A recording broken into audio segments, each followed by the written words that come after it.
It's the cold hard truth.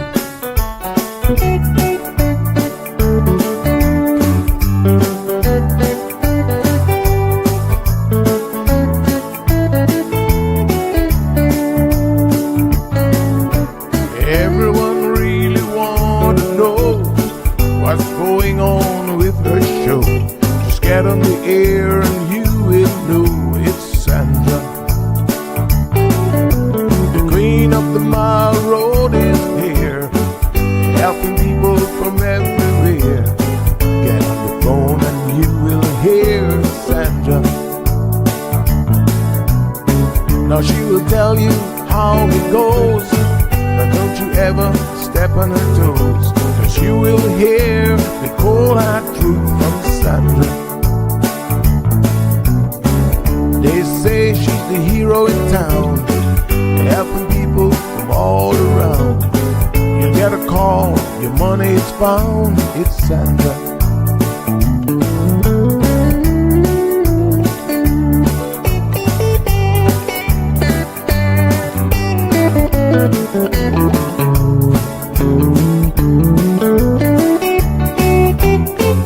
Some will call her late at night just to say that there is a fight, and she will not just leave it alone. She'll get up and call on the phone, and when politics starts on her show, everyone really wants to know the way the things will really go with Sandra. Some will start to criticize, get on the show and tell pure lies, but soon they will realize it's Sandra. And when they start to argue again, she'll pull the heads to the wind, and soon you will be a friend of Sandra. 'Cause every day everyone wants to hear from Sandra. Every day, everyone wanna hear from Sandra. 'Cause every day, everyone got to hear from Sandra. 'Cause every day, everyone got to hear from Sandra.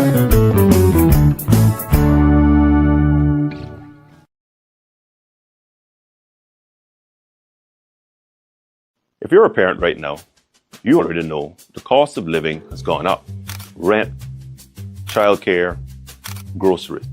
When the cost of living rises, government must rise to meet it. And we have. Under the revised ECAP policy, our Early Childhood Assistance Program, we've increased funding to keep pace with what families are actually paying today for their children's early education. Who benefits? A father working every hour he can. A single mother doing it alone. A grandparent raising grandchildren they love. Maybe that's you. Up to 235 Caymanian children will benefit directly, and I want every single one of them to have the start they deserve. That is why we are here. If you've applied before and been disappointed, I encourage you to try again. If you've never applied because you assumed you wouldn't qualify, now is the time to find out.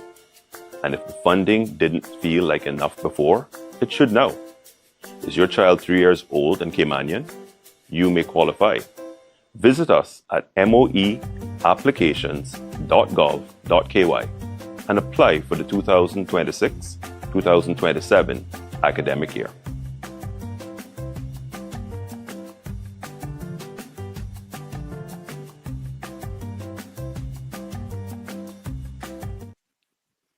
Good morning, good morning, good morning, good morning, Cayman Islands. Time to rise and shine. How was everyone's weekend? It is Monday, June the 8th, 2026. We're going to be starting out with our weekend recap here in just a second. Lots happening over this particular weekend.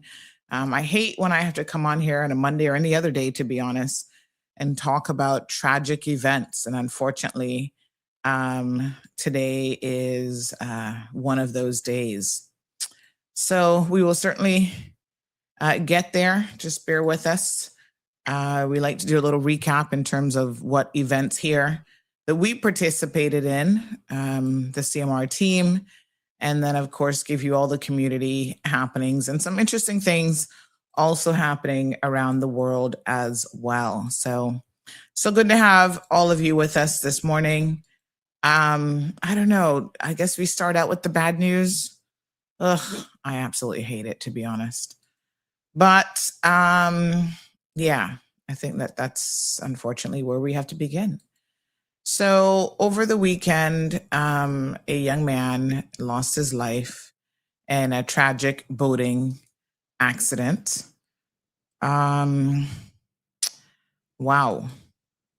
What can I tell you except, he was out on his jet ski, or I don't think he actually owned the jet ski, but he apparently does some work for a company, a boating company, on the weekends. And he was out on that jet ski and doing some stunts, as many young people like to do, having a good time. And unfortunately, ran into some difficulties. And there was a search and rescue effort underway late Saturday, trying to locate him. And unfortunately, by yesterday morning, they had located him. And tragically, he had passed away. So, we're trying to get as much information as we possibly can in terms of what transpired, what happened. And what we do know is eyewitnesses said that, he was doing some stunts on the jet ski, and then he, met in some kind of difficulty in the water. So I just want to remind people that, listen, that ocean looks beautiful at times. And I suppose it is. But quite frankly, it's nothing to really play around with. There have been a lot of young people who have been, very, very strong swimmers and other things, run into difficulties, and the ocean knows no mercy at all. It doesn't really care, quite frankly, who it takes. Over the years, it has taken, a lot of our family members in terms of them being seamen. And so, I can only caution people to be careful when you're out in the water, to take it seriously. I know sometimes we forget, and it's all fun and games to get out there and have a good time. But just remember, these accidents do happen.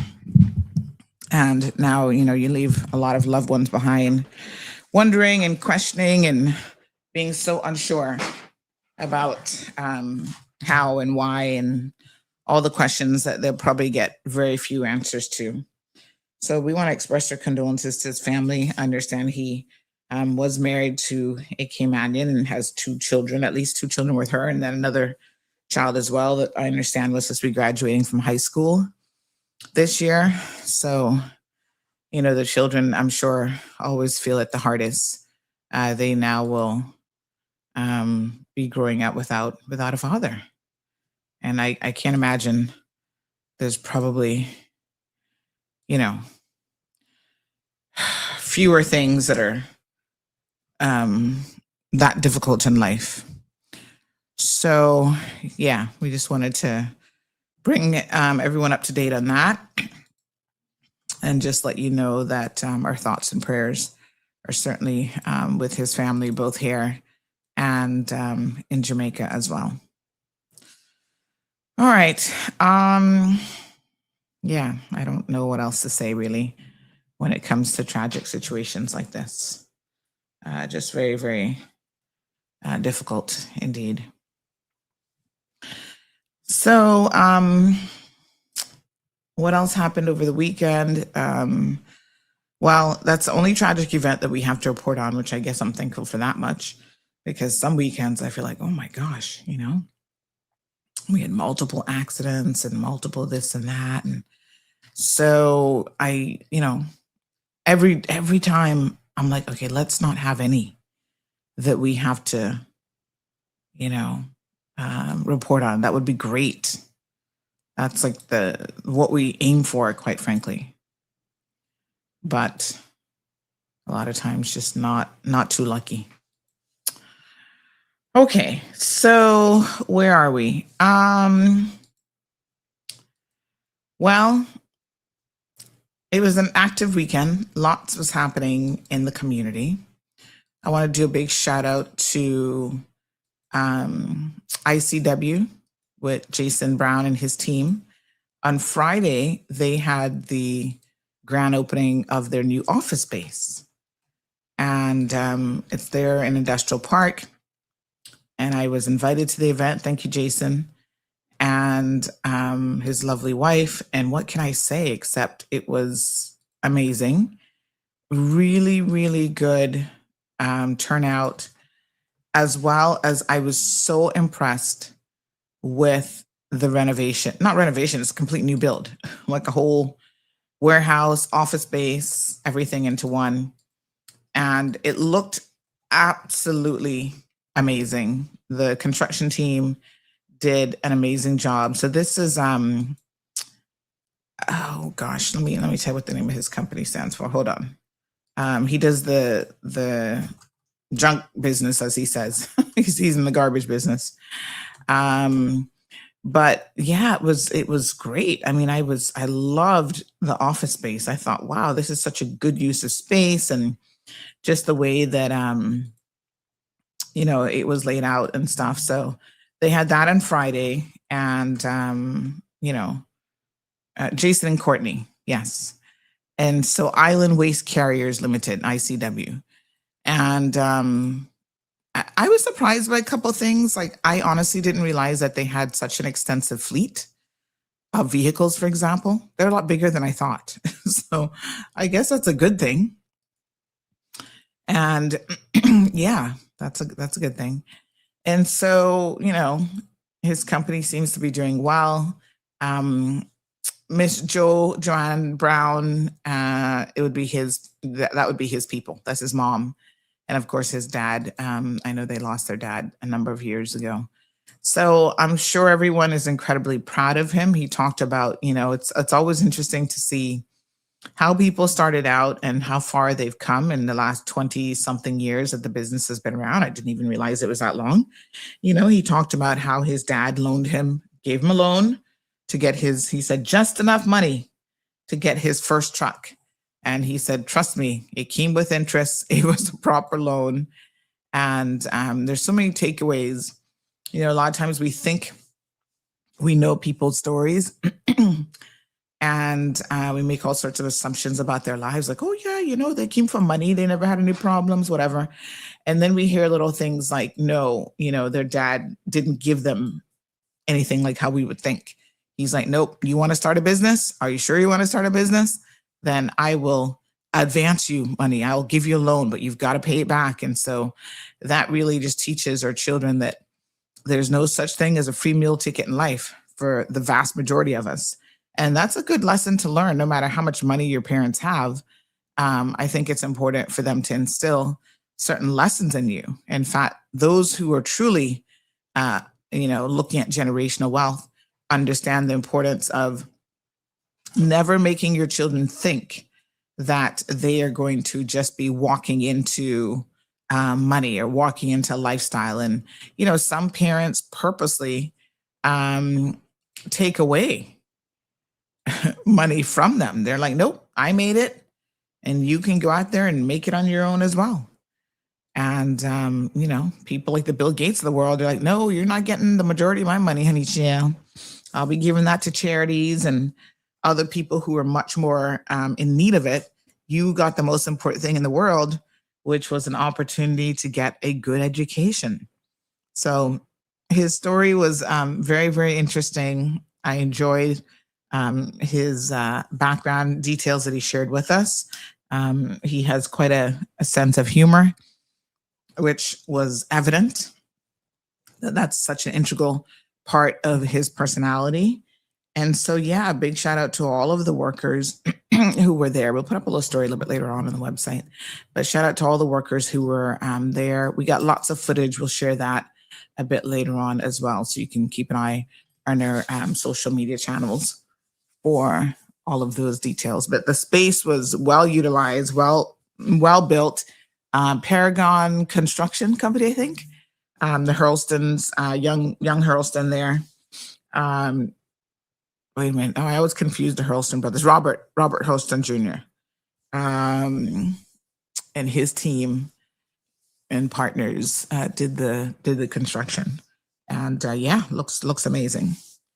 So, of course, I was sitting there the whole time going, I wonder what the construction on a space like this would actually cost.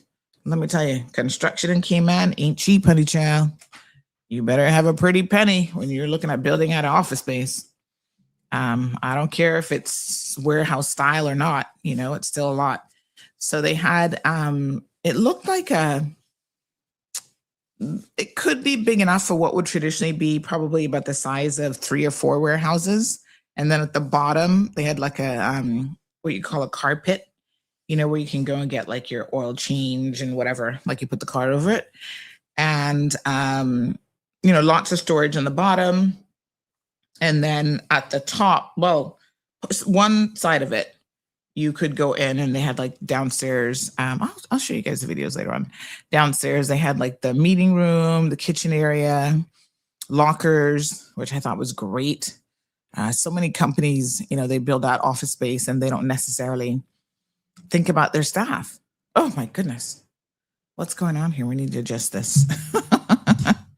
Sorry, folks. I had adjusted the camera last night and it's like way too high. Let's bring it down a little bit. Honey child, it's like, what on earth is happening to Sandy in the studio today? And then the hair is a hot mess. I just took it out of my little pins and stuff. There we go. Let me just finger undo it. So yeah, I mean, it was a really nice event. Open bar. I don't drink, but had myself a little Coke. And I actually took Gigi with me, and she was so happy to see one of her little friends there. She had such a great time. And then they were like, we're food critics. We're going to be checking out the food. The food was good. I got to find out who he uses caterers. But yeah, the food was really, really good. The sushi, ceviche and little crackers was so delicious. I love me some ceviche. So that was all good. Can that build and be used as a hurricane shelter? I don't think so. Like it's pretty, I don't know where you'd be sheltering people. It's a business. But yeah. So good morning to our beautiful people. We got almost 300 people on the live stream already. Actually, just about 300, including Instagram. Abby is here. Miss Stephanie Brooks is in the house. Of course, we're also thinking about Miss Stephanie, who, has lost 2 of her sons. And this weekend was the anniversary date of the passing by date of one of her sons. So we know, Miss Stephanie, I cannot even imagine what you have been through with losing not 1, but 2 of your sons. So just want to extend our thoughts to you as well. June the 6th was 18 months since her second son passed away. So, and Miss Stephanie, of course, is being a grandmother and still a mother to her other children. So you don't get to just give up on life. You have to keep going, right? So I did see that on social. So my thoughts go out to you as well.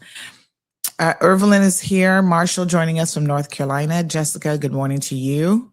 Robert in the house. Andrea, hello. Good morning, darling. How are you? So on Saturday is normally like her day to run a bunch of errands and kind of get stuff done. So we started out early-ish for Saturday. took Gigi to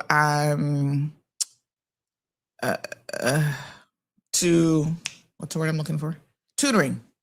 She went to tutoring on Saturday, and she actually really enjoyed it. I mean, it wasn't torture like what I'd be doing around here, clearly.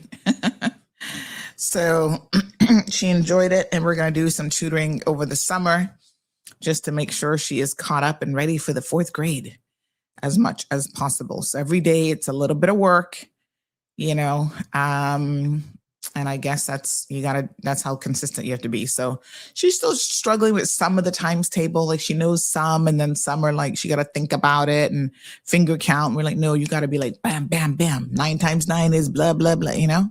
So we're going to get her there. That's the primary goal over the summer, is to really get her to solidify that multiplication table, get her to fully understand the order of operations and how to do those things. Yep. So with support, and sometimes support means a little bit extra tutoring, our kids are capable of doing so much. Good morning to Miss Lucille. Yes, indeed, Irvin, condolences to his family, both in Cayman and Jamaica and anywhere else that the young man may have family members as well. What's going on in the Philippines? Inspiring. I saw something about a potential tsunami, but I didn't really hear. Did it happen or what happened? Oh my gosh, I think I may have missed that.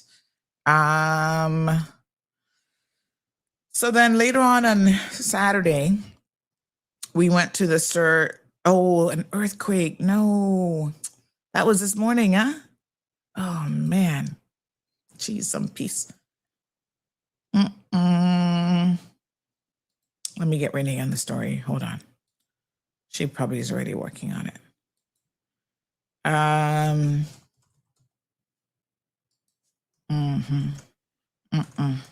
my goodness. Okay.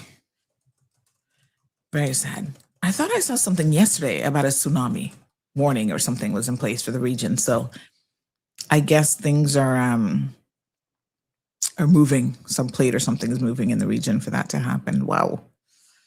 So, so after that, we have our usual hair appointment. You know, Gigi's got to get those long, thick braids sorted out, washed and conditioned and braided back into a style. And so we try to make time for that every single Saturday. And then I normally try to get mine done as well. While we're there, we can kill 2 birds with 1 stone.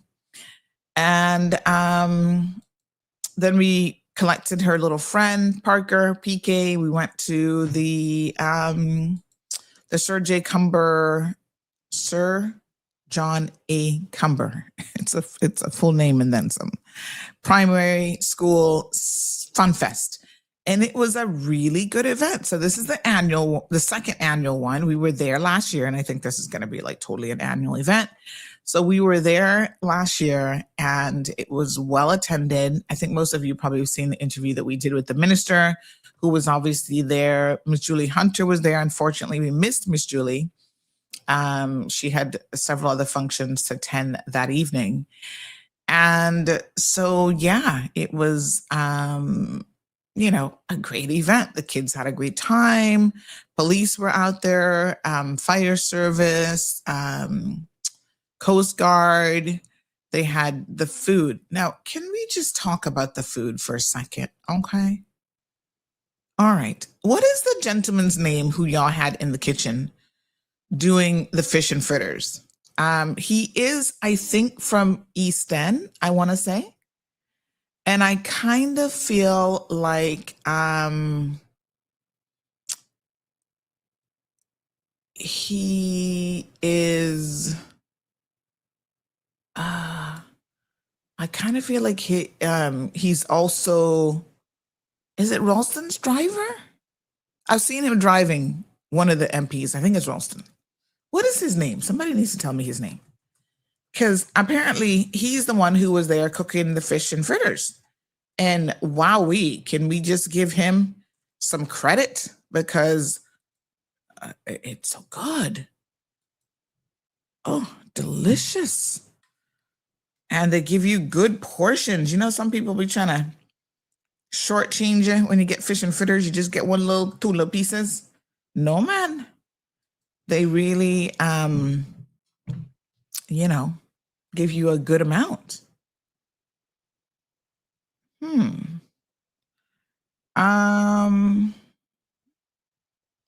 Yes. So it was delicious. And yep, they had lots of stuff for the kids to do, lots of activities, face painting. So one of the girls wanted to do face painting. My daughter wanted to go and buy, what did she call it? An ocellato. And it's from these people who have the 3D printers. We've been thinking about getting one, but I'm like, how much could we possibly be printing with a 3D printer? I don't know yet. But that's a lot. That's a lot of points that she's gonna have to earn to get one of those, Joe. So that, you know, she could make her own little things. Then again, when I think about it, because, you know, dad's always one pushing for these tech things, I'm just like, the last thing I need around me is more things, especially little things. You know, when you got kids, toddlers, whatever, they love little things. I mean, they collect and they want to keep everything. And so I have honestly gone through so many, you know, giving away so many things, dolls and this and that. She loves to collect, what's it called? Just stuffed animals of all sorts. But, you know, then she got into what's the little weird looking dolls? They're kind of cute though. Lulu,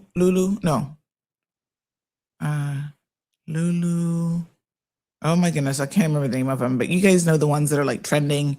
You open the box and then you get like surprises and whatever. She's got tons of those. What are they called? I'm having a blonde moment this morning. My parent, I can't remember anything. So she loves those and she's still collecting those and stuff as well.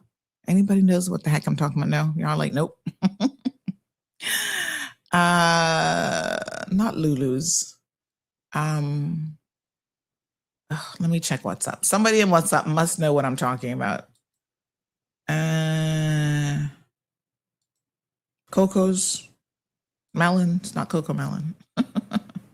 Something else. I don't know. Anyway, those little things. And then she collects those. And then it's like just so many things that are collected. And I'm just like, I don't need her to be making stuff now. Right? Can you imagine if she gets one of those 3D machines, she could make all sorts of stuff. And then she's probably not going to want to focus on homework. So I'm like, you know, maybe no distractions. Yeah, I'm just saying. Okay. Let me see here now. Yep. So anyway, you know, it is what it is. Local. Give me 1 second here. I'm going to try to find. I know somebody's telling me what this is. Hold on. La Boo Boos. Yeah. How could? Oh my God! Don't tell her. I forgot that. For some reason, I was thinking Lulu. Yes, La Boo Boo. Thank you, honey child. She has so many of them already. And then she loves Stitch. So she's got all this Stitch, like everything in the room is like Stitch blankets, Stitch, oh my God, Stitch things on the wall, Stitch outfits. She wore Stitch outfit on Saturday, but of course. And she's got Stitch Labubu's and she wants everything Stitch. She said she's going to end up in the Genesis World Record book for having the most Stitch items. That I told her that's just not something to aspire to, like seriously. Anyway, that's what she wants to do. So I'm just like, okay, everything Stitch. When we were in Ecuador, I found a Stitch hoodie that was actually really, really cool. So I got her that as her Ecuadorian present. So she's got Stitch bags, and I don't know if she has a pair of Stitch shoes right now, but she definitely has had a few Stitch shoes as well. Everything Stitch. Oh, it's crazy. Anyway, yes, she loves her Labubu. At least they're kind of cute. Like I've seen some that are like really ugly. I think that the Labubus are cute. All right. So, yep, we're going to put a pause on that concept of a 3D printer. It's interesting though, you know, for the longest time, I couldn't work my mind around how a 3D printer worked. Like I'm hearing about them. And then when I saw it in person, my jaw was like, oh, what on earth? This is so fascinating. But you got to keep up. We've got kids and grandkids now who are living in a whole different world than we did. And so there is an element of like, we don't understand certain things. It's like, what on earth is going on? But you also have to keep up so that you can be part of their lives, right? And so that you also know a lot of the dangers that are out there. So I want to talk about, speaking of dangers, well, I'm going to come to that story in just a second. I'm going to tell y'all. So then that kind of wrapped up our Saturday. When I got home, I sat down on the sofa and I was so tired. The sun, and we're so funny. We were just talking about heat strokes the day before. The sun really does a number on me, like when I'm out in the sun for a little bit, like I really can feel it later on. So I sat on the sofa, honey child, and I was out like a light. Not a word of lie. I was like dead to the world. And when you're so tired, like your brain is still kind of processing stuff around you, but your body won't move. That was one of those moments. I was like, oh my God, please. I don't want to come down with anything. Because sometimes I get like that when my body's like fighting off a little cold or some kind of virus or something, And so I was like, oh, I just feel so tired. So I must have napped for like a good hour on Saturday evening, which is never a good thing to do. Like late napping is never good because that messes up your night sleep. Anyway, I got up and I was like, all right, let me just get up, do some stuff. Because if I go to bed this early, I'll be up at 2:00 in the morning, can't go back to sleep. So I'm like, let me get up and try to force myself, walk the dog. I sat down and ate some turned mangoes. Lord have mercy. That tree has been, I told you I have my own little local mango tree now. I feel like it's a hybrid. Like on one side, the mangoes look almost like a smaller version of the East Indian. Like they're not really big, but then they're not the local mangoes that's on the other side of the tree. So this tree is some kind of hybrid weird stuff going on. But anyway, it's kind of like I love having my own mango tree. I can go outside and pick my mangoes and sit down with my salt, pepper, and vinegar and have a good time. But at the same time, it's kind of, not a good thing because I've had way too many mangoes this mango season. Here I am like 9:00 at night eating turned mangoes. And you know what that does to your stomach, right? Lord Jesus. So I've definitely had too many mangoes this mango season. Ooh, honey child. Anywho, yep. Let me see here. So, what can I tell you? I've thoroughly been enjoying those mangoes. And yeah, thank God the season is almost over for that tree. It looks like it's starting to kind of wrap up now, which is a good thing. So I'll be happy once it's done. No, not a word of lie, because I'm just like, no, this is too much. Ay. What a hot mess, honey child. Okay, so and then Sundays normally are like low key, try not to do much of anything. So we did a little bit of homework. She got some stuff from tutoring, made her do those, and then I gave her additional practice. And so every day we're going to be practicing stuff to do with multiplication. And she's like, oh, you gave me some easy ones. I said, oh, well, I'm so happy to hear you say that. Because trust and believe me when I tell you that we got some other stuff coming your way that's not so easy. So she's gotten back into like trying to get her punch cards because, we have the punch card system. When you use it, it's actually quite effective. They have to earn things. They're not just given things.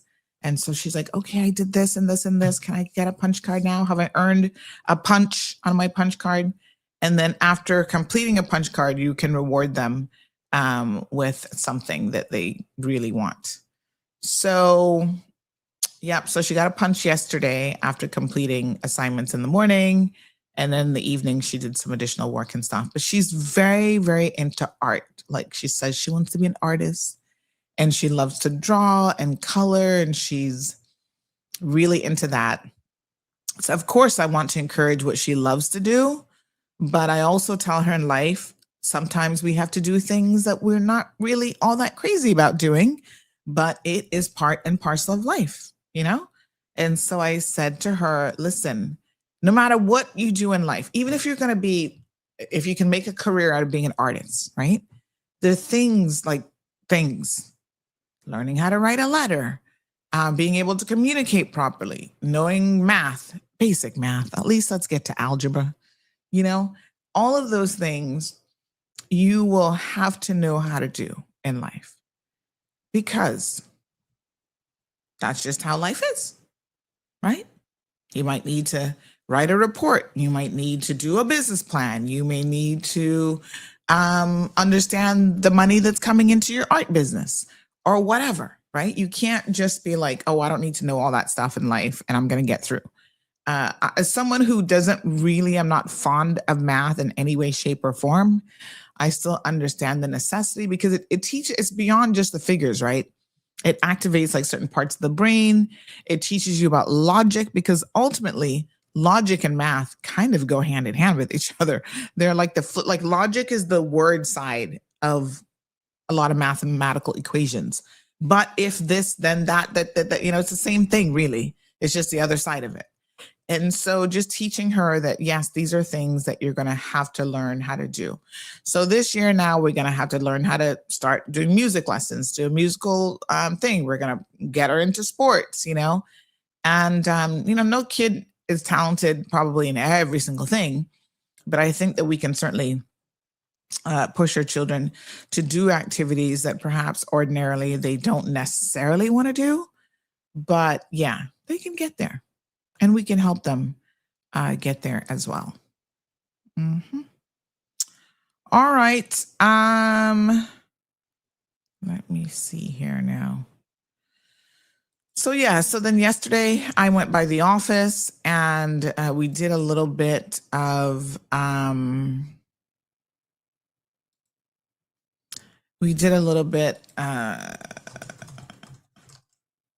straightening up and stuff. I've been having it on my to-do list for quite some time.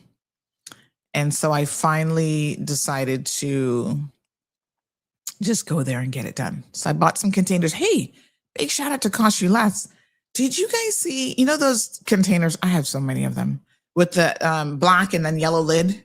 And then they have the miniature ones at Price Right. Price Right has the miniature ones, which are great for stuff for the kids, like arts and crafts, like stuff that you don't need the big ones for. But I have a lot of the big ones already here and at the office.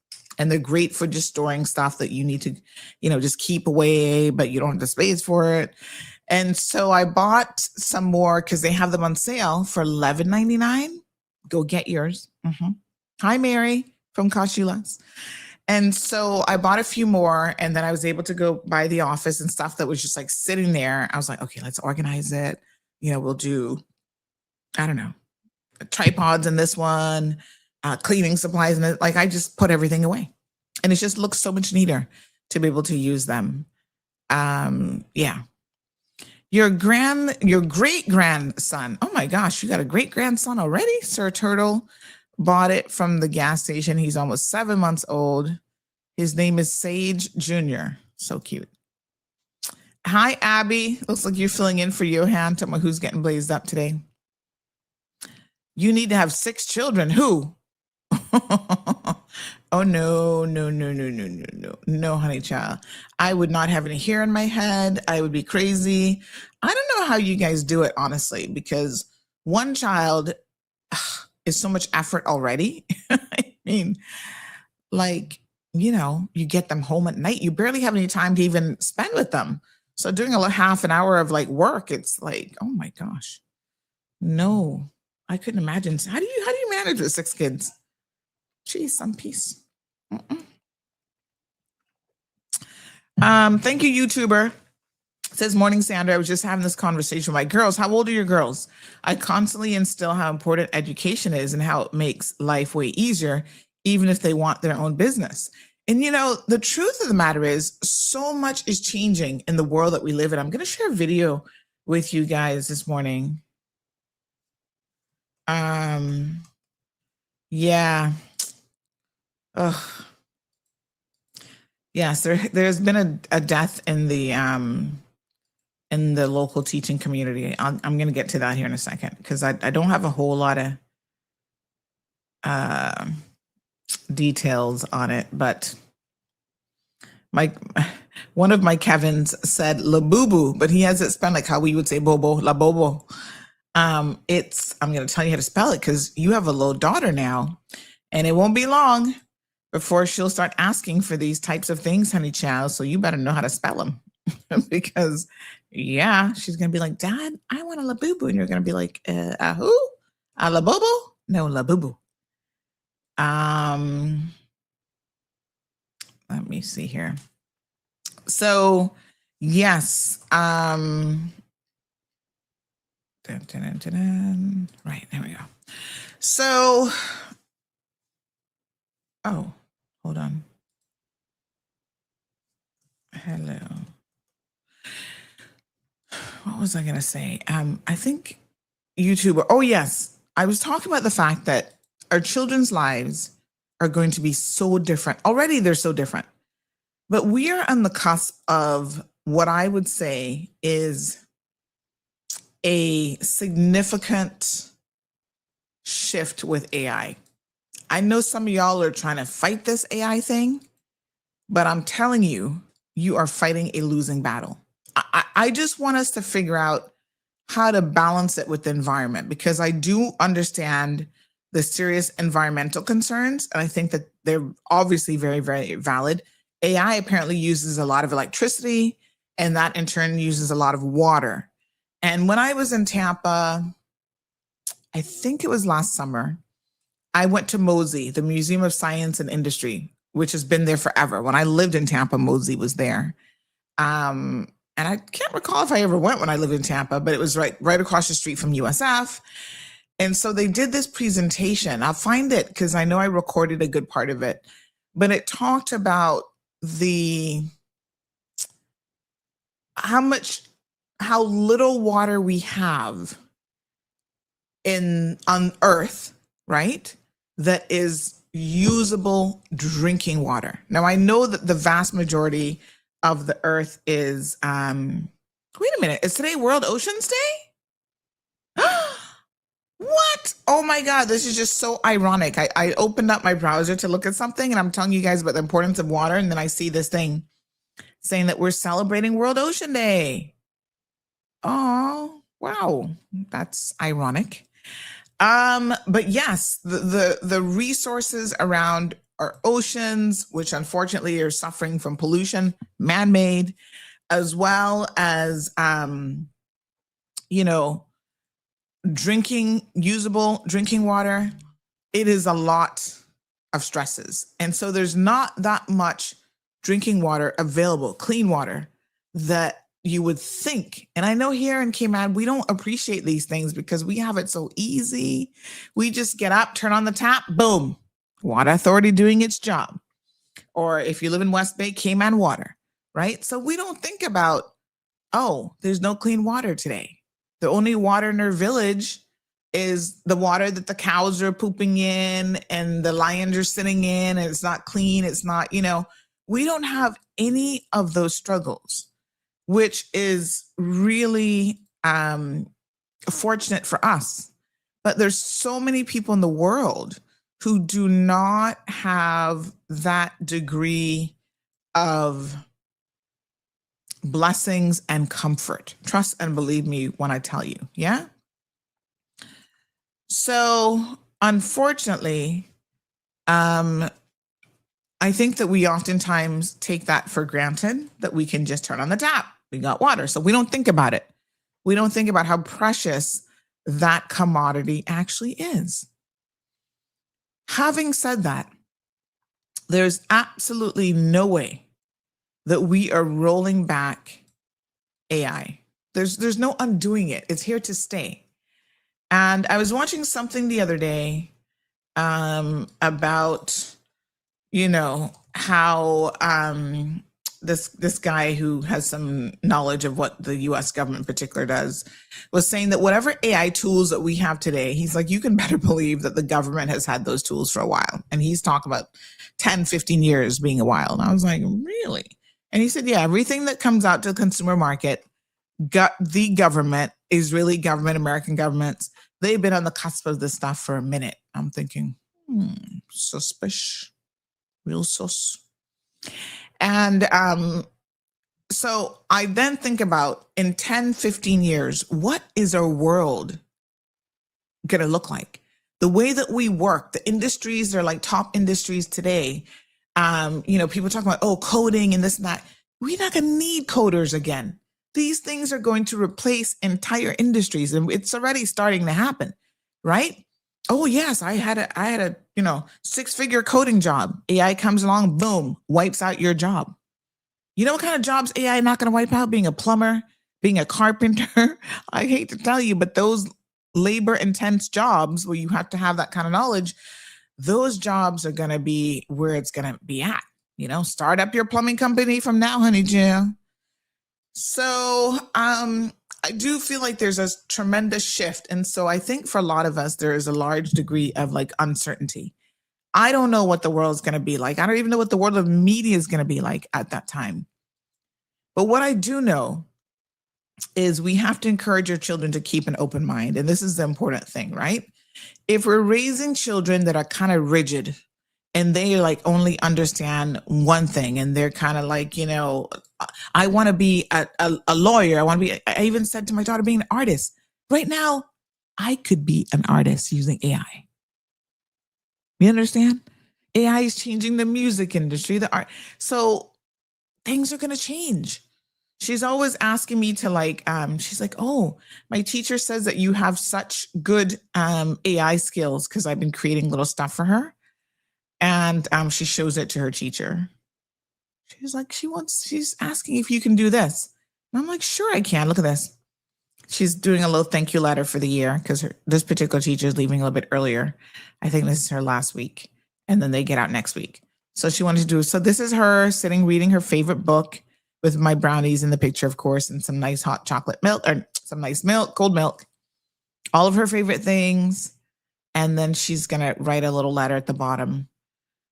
So she shows her teacher these things and she's like, oh, your mom's skills are very good. I'm just like, child, these are rudimentary.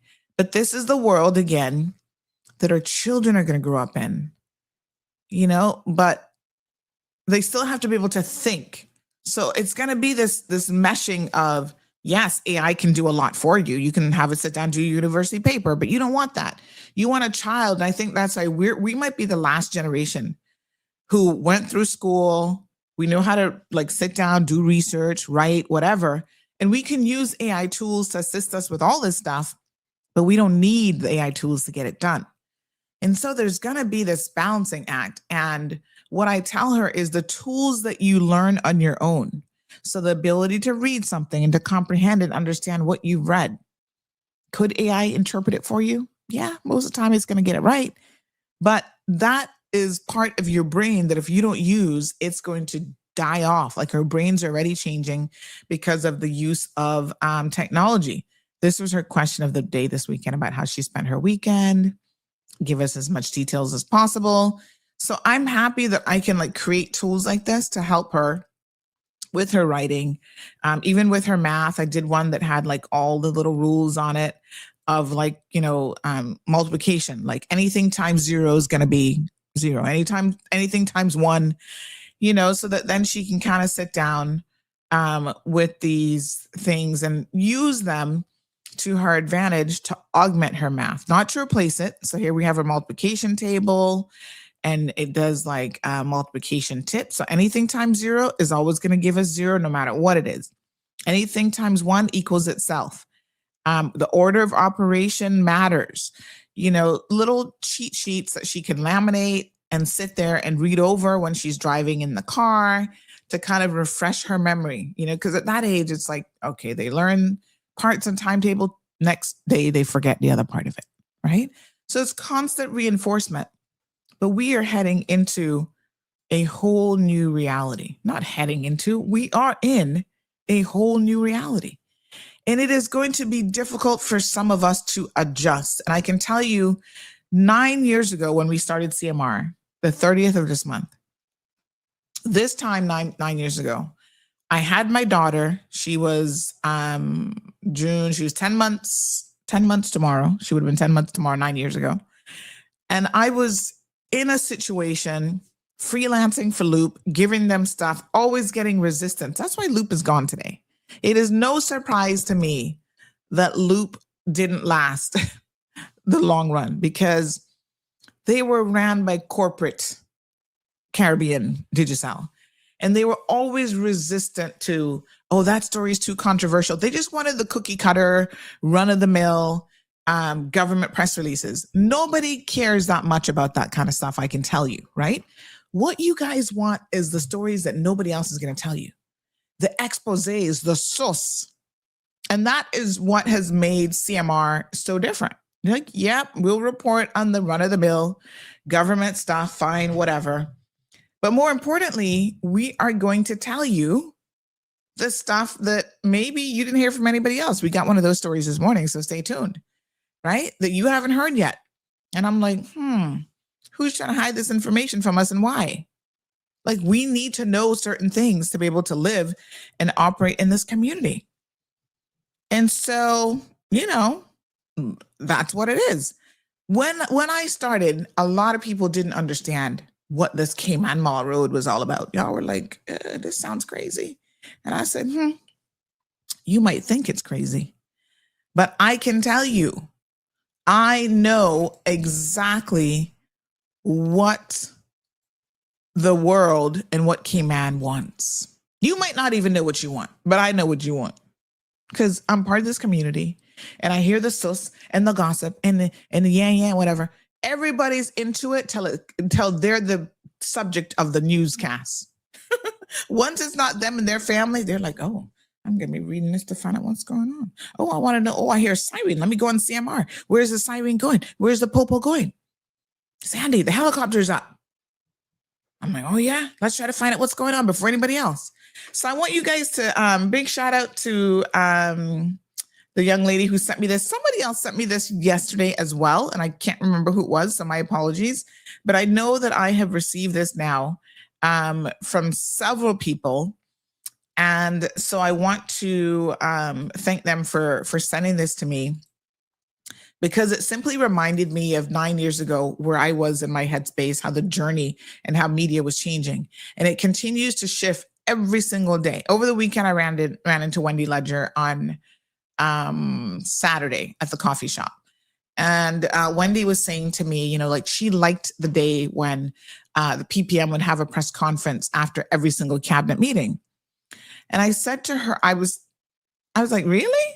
And she's like, yeah, whatever. Like I don't think she cares for the PPM like most of us, but she's like, and I said, after every single cabinet meeting, like I don't even remember those days, but okay. I mean, I remember COVID press conferences, but I'm like, why? Because we could sit there and, they would stay another hour afterwards. We could ask them questions and that's how we got our stories. And my brain was thinking, Wendy, you are at the end of an era, right? CNS has had an amazing run. They were the first ones to go digital. They created a space that for a really long time, nobody else could touch.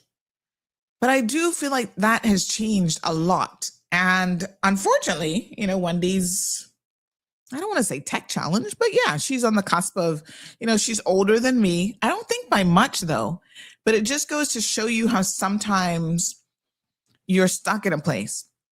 So she grew up in the old days of news, because that's the industry she's been in for a really long time, where they took their little notebooks and they were sitting there writing their little notebooks. You see, I have always in my life tried to embrace technology. I remember being in law school and being the only student in law school that had my laptop there taking my notes. Now, I'm going to say this.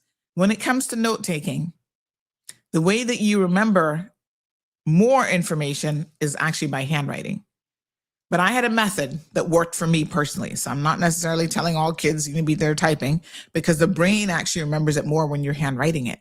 But I knew that I could type faster than I wrote.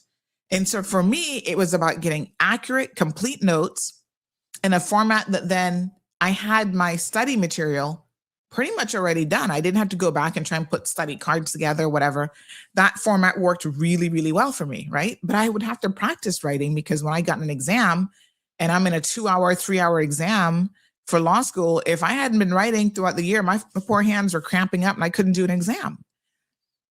But you have to be flexible. So you have to use technology where and when you can to leverage your situation. And then, but Wendy, I don't think CNS has ever done a video interview, for example. That's just not them. They're old fashioned. They're going to get pen and paper and sitting there writing in shorthand. Now, I wish I knew shorthand. I've always wanted to know shorthand. I think it's so cool. Not that it's practical anymore, really, but I do think knowing shorthand is like so cool. And so the old reporters of the day, that's how they wrote.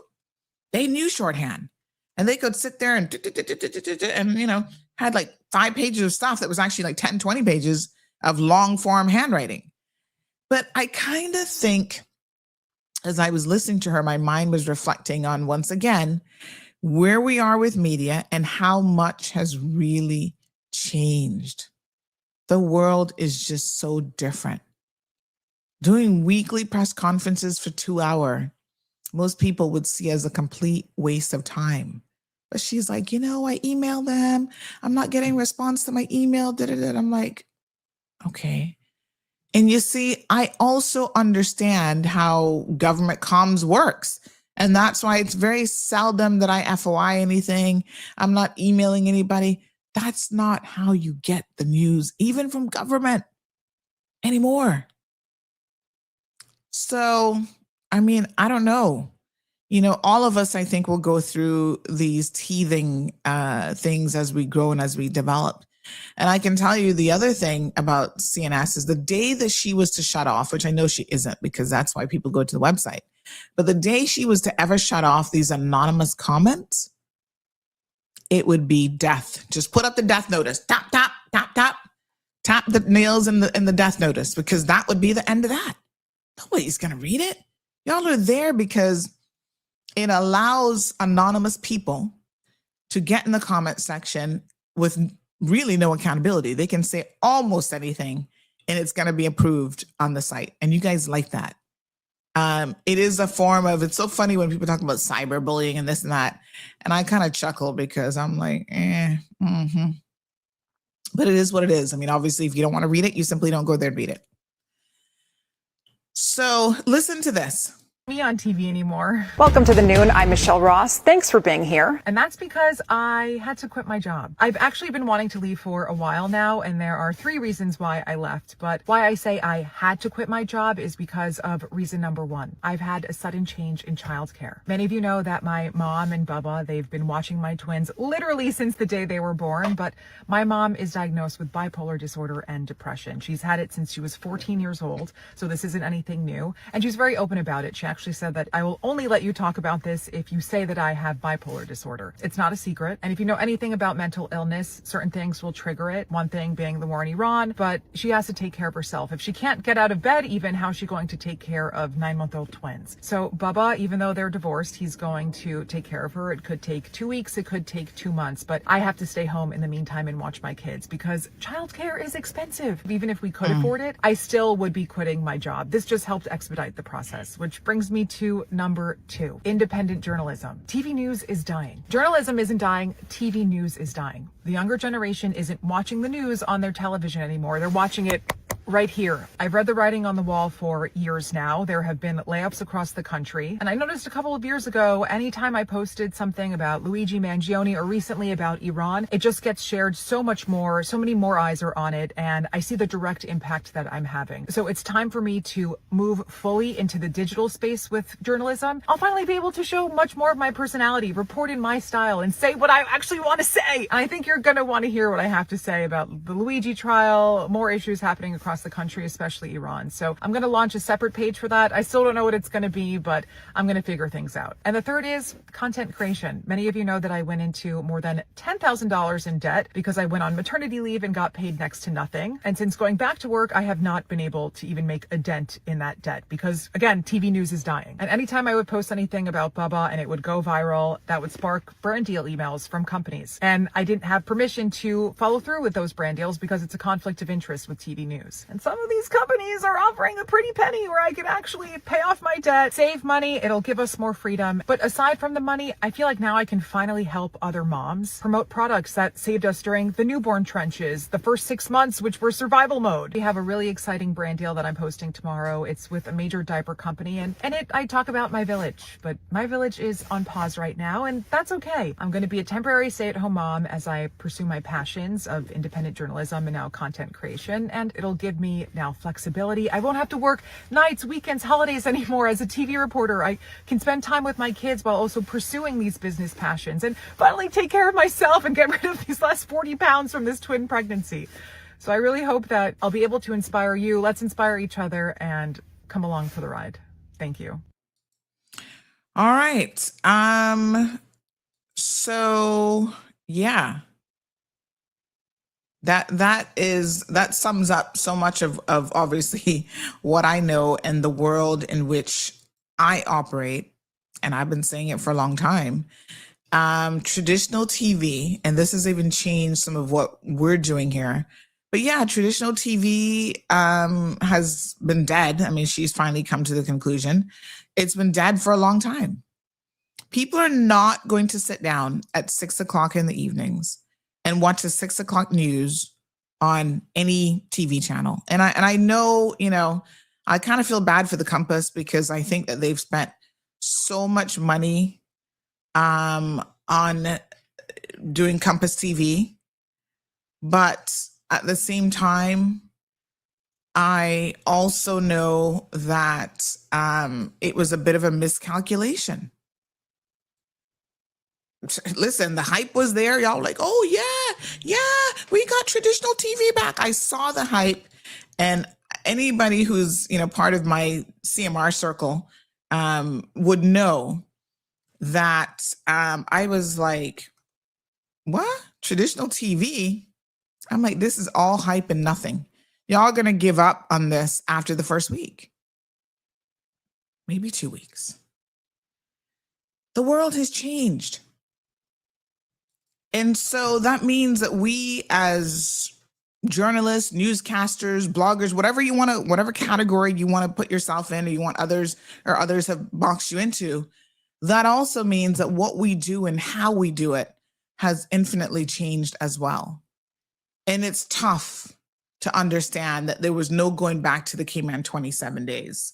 That's nostalgic. I mean, it's beautiful and it's nostalgic. And I like to go back and watch the old Cayman 27 videos, don't you?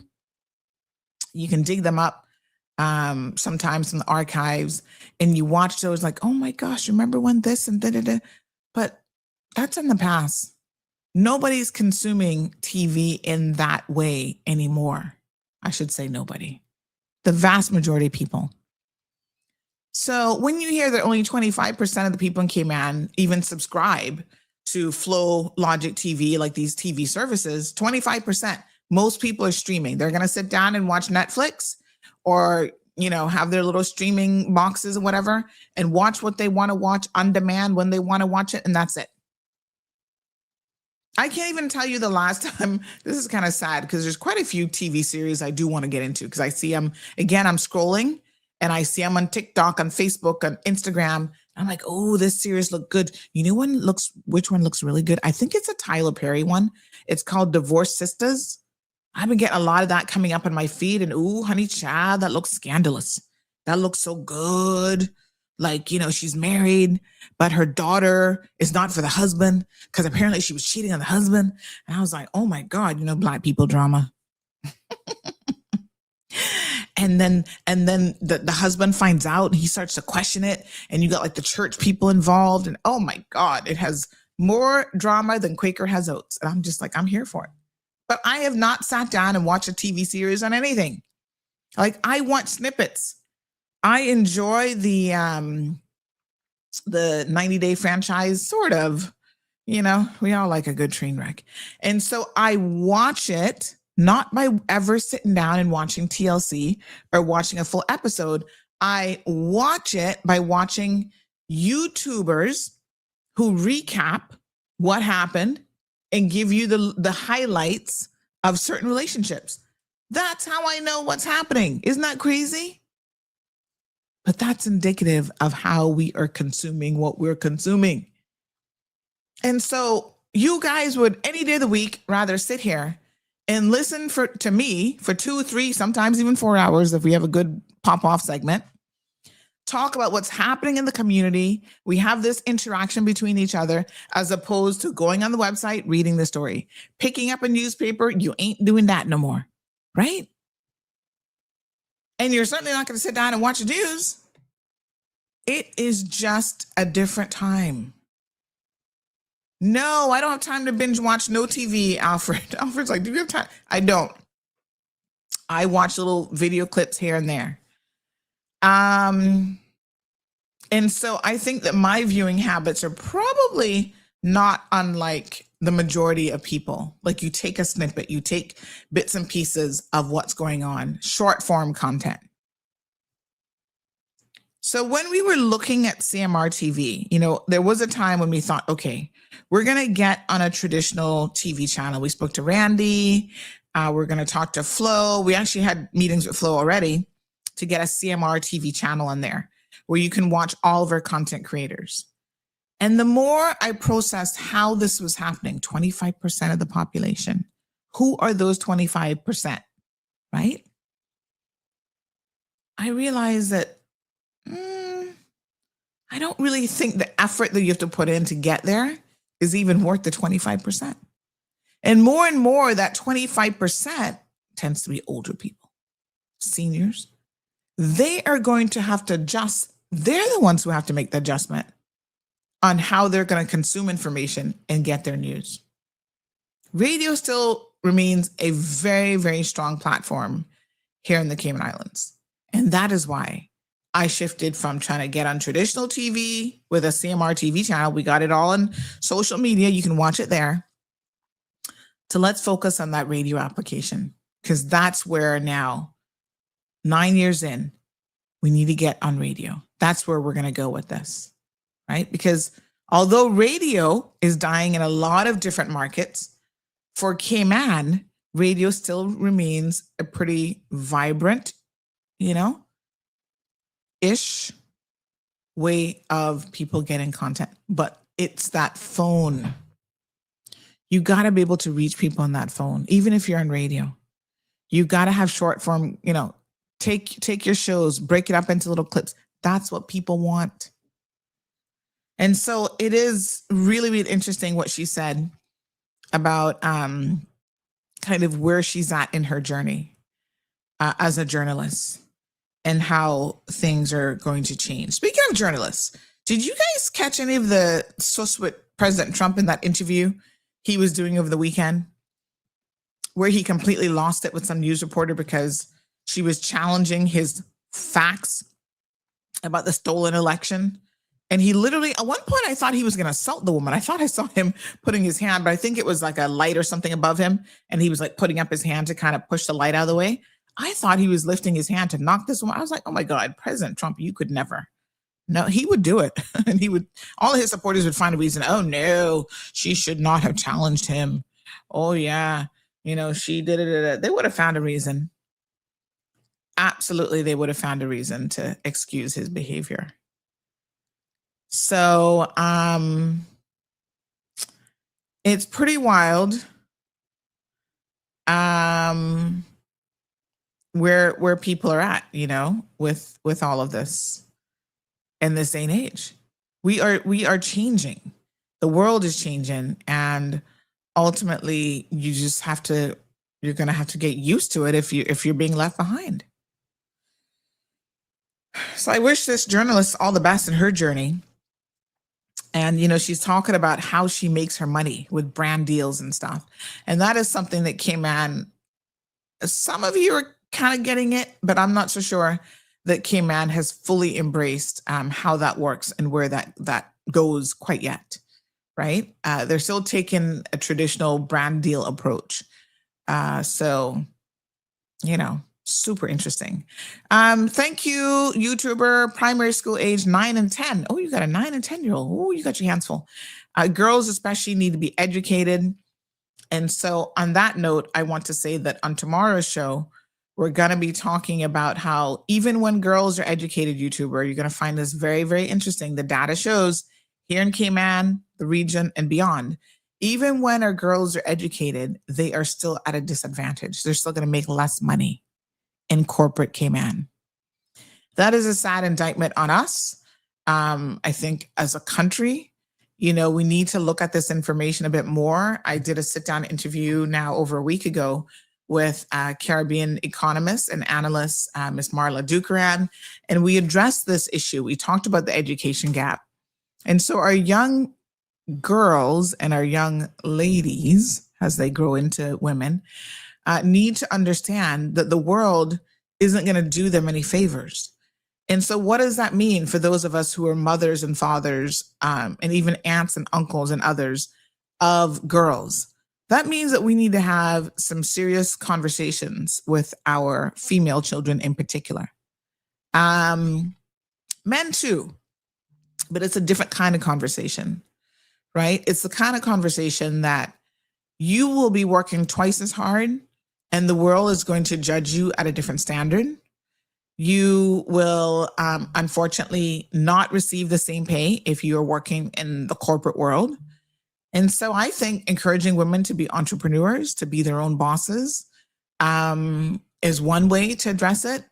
But we also need to look at the equity in the workplace.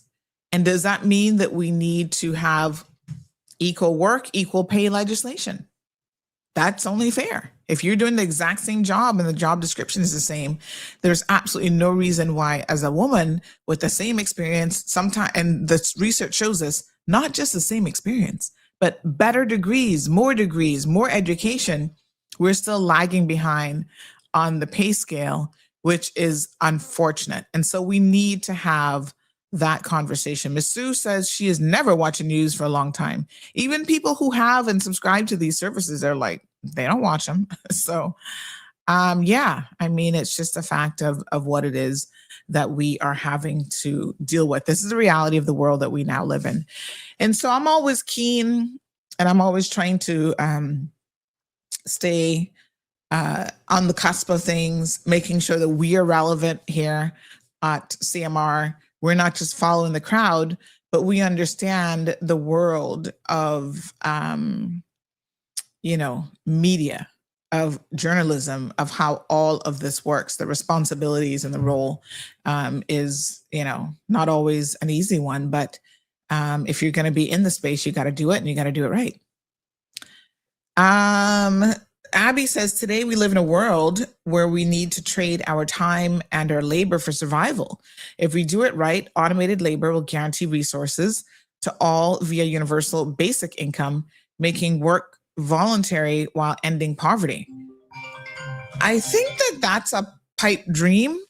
I don't think we will ever end poverty. And I'm going to tell you why. Because we have too many people who are in the 1%, the 2%, who have all the resources in the world, the people like the Bill Gates of the world, the people like the, what's my friend there from Amazon? Him, they have all this money, they have all these resources, and they can never get enough. They want more. Like, the unadulterated greed is just absolutely shocking. Like, how much money can you have before it's enough? And they don't give back, and they don't want to pay their fair share of taxes, and they're always looking for a reason. And then you have people like President Trump, who is here to protect those people. And they're world leaders. They are, business leaders. And so part of their job is to protect, unfortunately, the status quo of keeping this inequality in place when it comes to the economy, the world's economy. And so I think that that's always going to exist. I don't see a world where we end poverty. Because if we were really focused on ending poverty, instead of going to war with, we're going to go to war with Iran, the billions of dollars that have already been spent in just a couple months could have provided universal health care, could have made sure that no women in the United States of America have to go through a pregnancy and either lose their lives or lose their baby because of inadequate health care. People are having to run to, I just saw this woman, what's her name? Margaret, somebody or another. She was a big Trump supporter, then she flipped. She just went to Mexico to be able to afford stem cell treatment because she can't afford it in the big, bad United States of America. There's just so much inequality, my apologies, all over the system. And there are people who fight tooth and nail to maintain that inequality because they're on the beneficial end of it, right? They're on the end of it where the 1%ers, the billionaires, multi-gazillionaires, look at what's his name, about to become the Tesla guy there, about to become Elon Musk, about to become the first trillionaire ever. What is $1 trillion? It is obscenely just ludicrous and crazy that people are even aiming for this type of an existence. We have a caller on the line. Good morning, caller. Welcome to the program.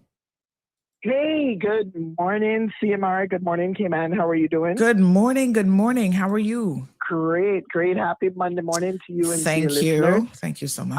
Have no clue exactly what your topics are this morning because I just jumped on the line, but I heard you talking about inequality in regards to, I guess, employment, somewhere around there. Yeah, for women in particular, Women in particular.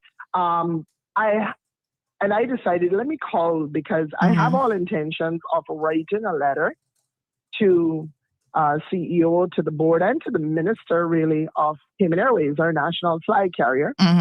Because being a former employee of Cayman Airways, as a flight attendant, I have been asked recently by a number of parents and young women who have or who was looking forward to perhaps joining the airline as a flight attendant. And I never knew that they changed the one of the requirements is your age, your age limit, or you start an age. I never knew that this has recently changed, or I'm not sure how recent. I need to find that information out. And then I was told to go back and look at a clip of an interview with one of the flight attendants, long-standing serving flight attendants, Danita, who's a very good friend of mine, and she's also a trainer for the flight attendants. She was on an interview at that new television group there a couple of mornings ago. So how did they change it? They tell us what the change is. That is what I want to find out. That's my whole point, because when I joined as a flight attendant back in 1990, I know one of my friends who is still currently a flight attendant. She joined and she was only 19 years old, going on 20. Is still currently a flight attendant. She's one of the seniors, top seniors there with the airline. And now I have been told, and now I watched the clip and I heard Danita said so on the interview that the starting age, because they asked her, what are the requirements? And she said the starting age is 23. And I'm like, hold on a moment here. When did it change to 23? And why has it changed to 23? And the reason why I'm querying this is because in October, again, you have nearly 300 students graduating, or 400 students plus graduating here in the Cayman Islands, or more within 3 high schools, Cayman Brac, Lehman Scott, Clifton Hunter, and John Gray. Not everybody is going to become a scholar and go off to university and pursue finance or whatever other medicine, whatever it is. You have young Caymanian aspiring women and men who would like to get into aviation and even start by becoming a flight attendant. And I'm like, so to move the age from 18 to 23, I do not know when it happened, and I do not know why it happened. So personally, I'm actually going to write as a former employee and flight attendant of several years with Cayman Airways, and as a Caymanian young woman, or Caymanian woman, not young, I would like to find out why it has changed, the dynamics, why it has changed, and when did it change that the starting age is 23 years old. That there to me is very curious, because now you have just put a group of young people who is aspiring to be flight attendants at a disadvantage of now coming out of school at 18 or 19, graduating, and they cannot even apply to, become a flight attendant with our national flag carrier. And I know that right now, a lot of people go on board these flights and you hear them talk about, oh my God, when can we not find some Canadian flight attendants on board the plane? So yes, just listening to the topic this morning and having this discussion over the past couple of weeks, up until yesterday, someone brought it to my attention again. I thought, let me just go ahead, and I'm going to personally write in, but I thought I would go ahead and bring it up in the show to see maybe, you can even query to get some information, because there are people out there, Canadian young women and parents, wanting to know, why has this changed and when did it change? Because it was never the starting age of 23 years old for a flight attendant. So I'm just putting that out there. So thank you, and I'll go ahead and listen to you a bit more before I head into the office. Thank you so much. I really appreciate it. Thank you. Yeah, I didn't know anything about that, but someone just said that it could be something as simple as insurance. So I don't know. We will certainly ask. Yeah, let me see if I can inquire about this. So, okay. I'll reach out to some people that I know at Cayman Airways and then see what they can tell us. But interesting. This person said, I said the starting age flight attendants has changed. They said not that they're aware of. So maybe it was not.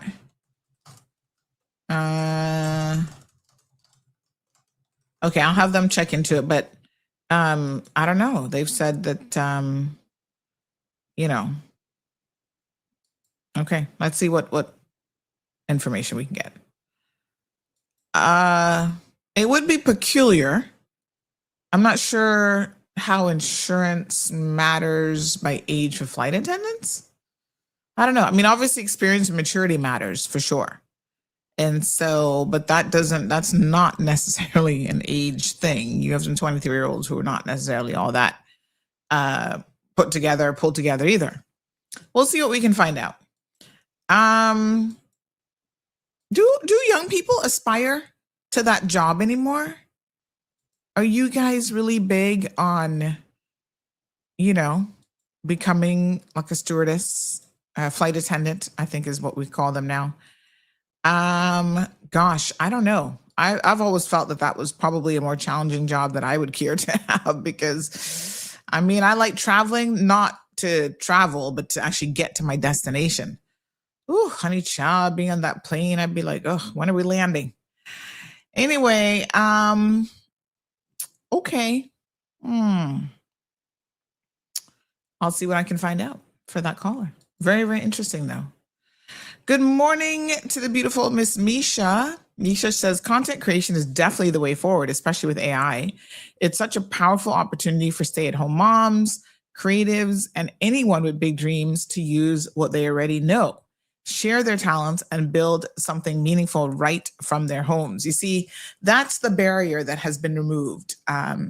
Even before we got to like content creation in the way that we're talking about now with videos and stuff like that, even just 9 years ago, being able to set up CMR the way in which we were able to was because of the technology. So the technology has removed a lot of barriers to doing business, all sorts of business, and certainly media and content creation is a whole new world that has changed and has shifted.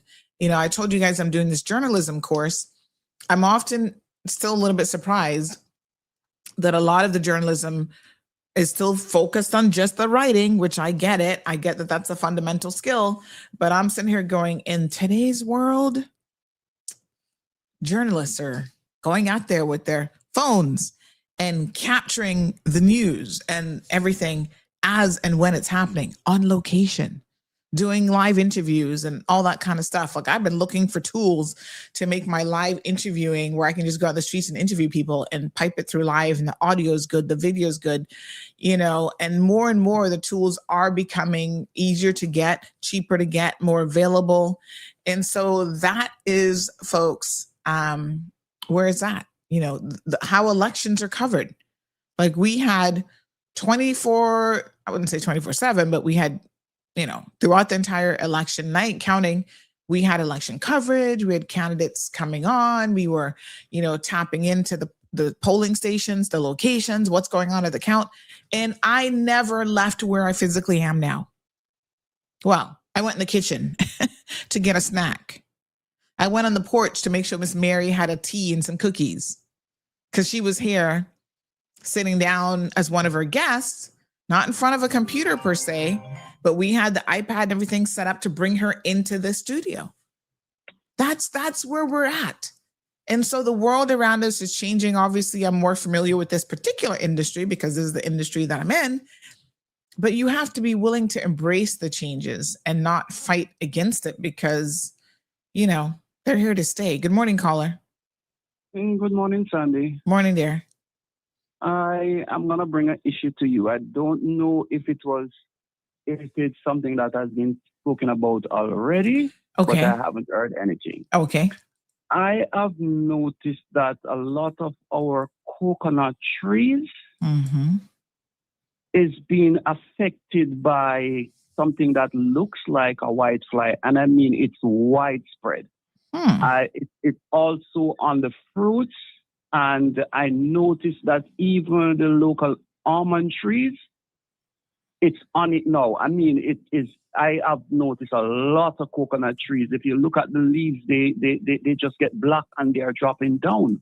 And this is widespread. It reminds me of the time that the coconut trees were killed in Jamaica. And I haven't heard anything. So this is something that I think you can ask the agricultural department about if they are aware of it. Because as I said, it has jumped from the coconut trees. I've seen it on almond trees. And I think I actually saw it on a palm tree also. It's under the bottom of the leaf, and it just turned black, and they just fall down around the trunk of the tree. Okay, let me look into this. I mean, this is interesting. I certainly was not aware of it. So someone says that DOA has been doing some stuff around it. So let me try to figure out what I can. Okay. All right. So thank you so much. Somebody says, yes, all of my coconut and palm trees have it now too. Oh, no bueno. Okay. Let me figure out. It's called white fly is taking over the coconut trees. I have not even heard of this. So DOA sounds like we need to have a conversation. Thank you, caller. And again, this is how we, know what's happening in the community. This is the very concept of how Mall Road is supposed to work. No singular person knows everything that's happening in Cayman or all the news or whatever. People always stop me and say, Miss Sandy, how you know that there's an accident going? How are you all over the place? And I'm like, I'm not. I got my phone, honey child. And there are people who are there, here, and everywhere who they tell me what's going on. And I appreciate it. So thank you so much, that caller. Now we can start digging into this and we can find out more. So Abby says you can be a police officer at 18, but have to wait to 23 for a flight attendant. I don't think so. We're going to have to look into this. That sounds crazy. But Ms. Marva says, yes, there's lots of young people who aspire to be flight attendants. Okay. So it's still a viable job then. Probably starting at 23 because the flight attendant and pilot relationships that are happening, says El Ray. But that doesn't make any sense. What I think they should do is simply put a policy in place of no fraternizing allowed. And you know who's going to get fired? Not the flight attendant, but the pilot, the senior, the one who's actually her supervisor. You put that in place and you start to enforce it, and I tell you what, they wouldn't be so bold anymore. Good morning, caller. Morning, Sunday. Morning, darling. How are you? It is a beautiful day in the Cayman Islands. Always. Three islands. Yes, ma'am. Listen, the gentleman that just called about the white fly, Mm-hmm. that has been affecting the island for quite a while now. DOE knows about it. The different places, the different what you call them, like that sprays for things, the different companies has been out trying their best. How I know, I haven't been affected by it, I would say, as yet.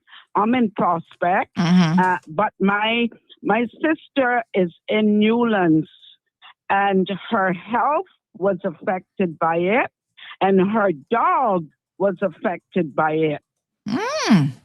She was taking her dog every evening, not knowing that it was these white flies that was affecting. Dog came down ill. She knowing what was the problem till a while after she found out that they told her that apparently it was the white flies because she became ill. So just letting the public know, Oh, wow. be careful. Walking her dog in the evenings, and she became very ill, and the dog. So just letting the public know, you can call and check and get more info on it, Sandra. I'm sure the public would be able to know. I appreciate Anyway, it. Thank you so much. And blessed day. You I too. just wanted them to know that it made her ill for a while and her dog. Wow. Okay. Well, I need to look into this because I don't even know what this thing is. She had to have them come spray her yard like 2-3 times. Wow. Okay. Thank you very much. And this is different than the mealy bug thing that we were afraid of some years back. Yeah. Apparently it's different from that. Wow. Okay. I appreciate it. Yeah. Thank you so much. So some of you in the comment section seem to know about this thing. Let me see here now. Abby says, yes, white fly has been here for donkey years, called DOA for spraying. So are we having like a increased incident of it now? I don't know what's going on. Karen says DOA has put out several notifications about white fly. And Jam says currently having this issue in my garden as well. Oh my goodness. Anna says my coconut tree has been affected. Neighbors too. What? Spiraling white fly, says El Rey, seems to be island-wide. The agriculture department is aware. And it takes the papaya tree as well, says Patricia. What on earth? Shows you how much time I'm not spending in the garden.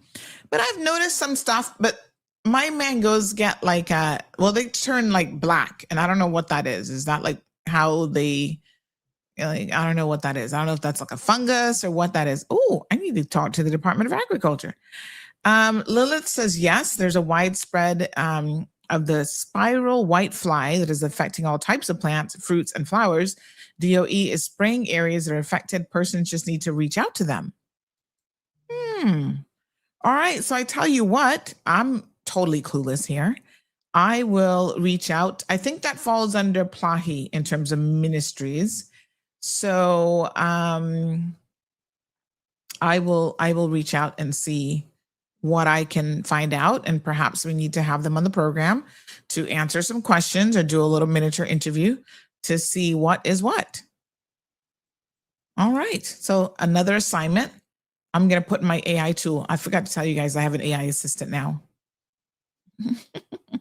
Not perfect yet, but reminds me of like appointments and things that I need to do. And I can even, it's through WhatsApp, and I can even send it voice notes. So listen to what I'm going to do now. I'm going to send a little voice note. It doesn't talk back to you as in voice notes, but it'll send you little messages. So it'll send me reminders. Like last night, hey, just a reminder to check your social media postings for these clients. And then I'm like, thanks. Can you please set a reminder for me today at 11 a.m. to follow up on 2 potential matters? Number 1, Cayman Airways flight attendants, starting age. And number 2, the white, what's it called? White flying, hold on. White fly, spiraling white fly with the Department of Agriculture. And I just send it as a voice note, and then it's going to type and say confirming that it's going to remind me at 11 o'clock. And then at 11 o'clock, it sends me a little message saying, hey, don't forget to do this. And I'm like, ooh, thank you. All right. Despite having access to advanced AI tools, it's still important to communicate clearly and use proper English in both writing and speech. And this is the reason why, Greg, I said that, nothing beats a good fundamental education. Because yes, and this is going to be the game changer, because everybody's going to be able to think, oh, I can just write a letter using AI. I can do, but no, that's not real communication. I mean, you still have to sit down at job interviews and talk to people or talk to your clients, or, you still have to communicate. So absolutely. Sophia says it's tree lice, soap and water helps. But what are you going to do? Put soap and water in your trees? Not too sure. Neem oil is good for whitefly also, but do you spray it on trees? How does it work? All right. Andrew says the coconut industry in Jamaica was seriously impacted. Oh, wow. We lost all of our coconut trees and planted Malayan dwarf coconut trees. Food security is very important, more than ever. Huh. And the coconut tree business in Jamaica, coconut business, is very, very, it's a big industry there in Jamaica. I think I've told you guys this before, but my husband comes from a farming sort of family, and they weren't big time farmers, but you know what I mean, in Jamaica. And so his dad was, after he retired from his government job, he was a beekeeper, and he has bees. And so he produced honey. And whenever we would go, he would give us tons of honey, Jamaican produced right from St. Mary honey, that he would put in, he would bottle it himself. And so we got the freshest of the fresh honey child. And so they did, on a smaller scale, but the coconut, there's some coconut association, I forget what it's called. And there's also like the bee association, like they have all these farming associations there in Jamaica that really look out for the industry, the people in those specific industries. Do you know the first time I ever got stung by a bee? The first and only time, I've only ever been stung by a bee once. The first and only time I ever got stung by a bee was in Jamaica. We went to a trip, and funny enough, I want to say that we were at the same place that y'all talking about, the coconut thing in Kingston. I forget what the proper name is now. But yeah, this bee came and stung me on my hand, I think it was. It was the most painful thing ever. I was just like, how does a little bee sting hurt so much? Oh my God, it was stuck in there. I was like, oh my God, a bee just stung me. Anyway, the spiral whitefly does not have a specific host. It attacks everything. Oh my God. So what's the treatment? Okay, we definitely got to find out more about this. Morning, Catherine. Says it may be so that the flight attendants are legal to serve and consume alcohol in every jurisdiction that they fly into. Some jurisdictions, including the US, still have the required age of 21. I have no idea what exceptions flight attendants get for working for an airline, but stick a pin, Catherine, when you're in the air, you're not, that's not anybody's territory, right? I don't know the logistics of it, but when you're up 10,000 feet or whatever these airlines go up to, I don't think that's considered American territory. You're on a Cayman Airways vessel. So I think the rules, obviously we follow, international rules when it comes to flight safety and that sort of thing. But in terms of like territorial space, I wouldn't think that that's how that works. I don't think so. Good morning, caller. Morning, I sent you something. How are you? I'm a bit hoarse, but I sent you something. Oh, goodness. You sound like you've come down with something.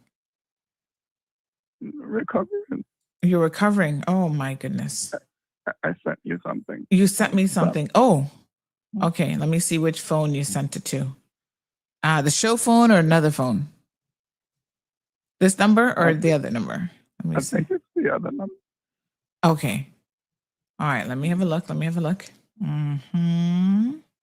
Ah, yes. Okay. Thank you so much. Oh my gosh, you sound horrible, by the way. I almost didn't recognize who it was. My goodness. Okay. I appreciate it. Got it. Thank you so much. All right. Oh my, geez, I'm peace.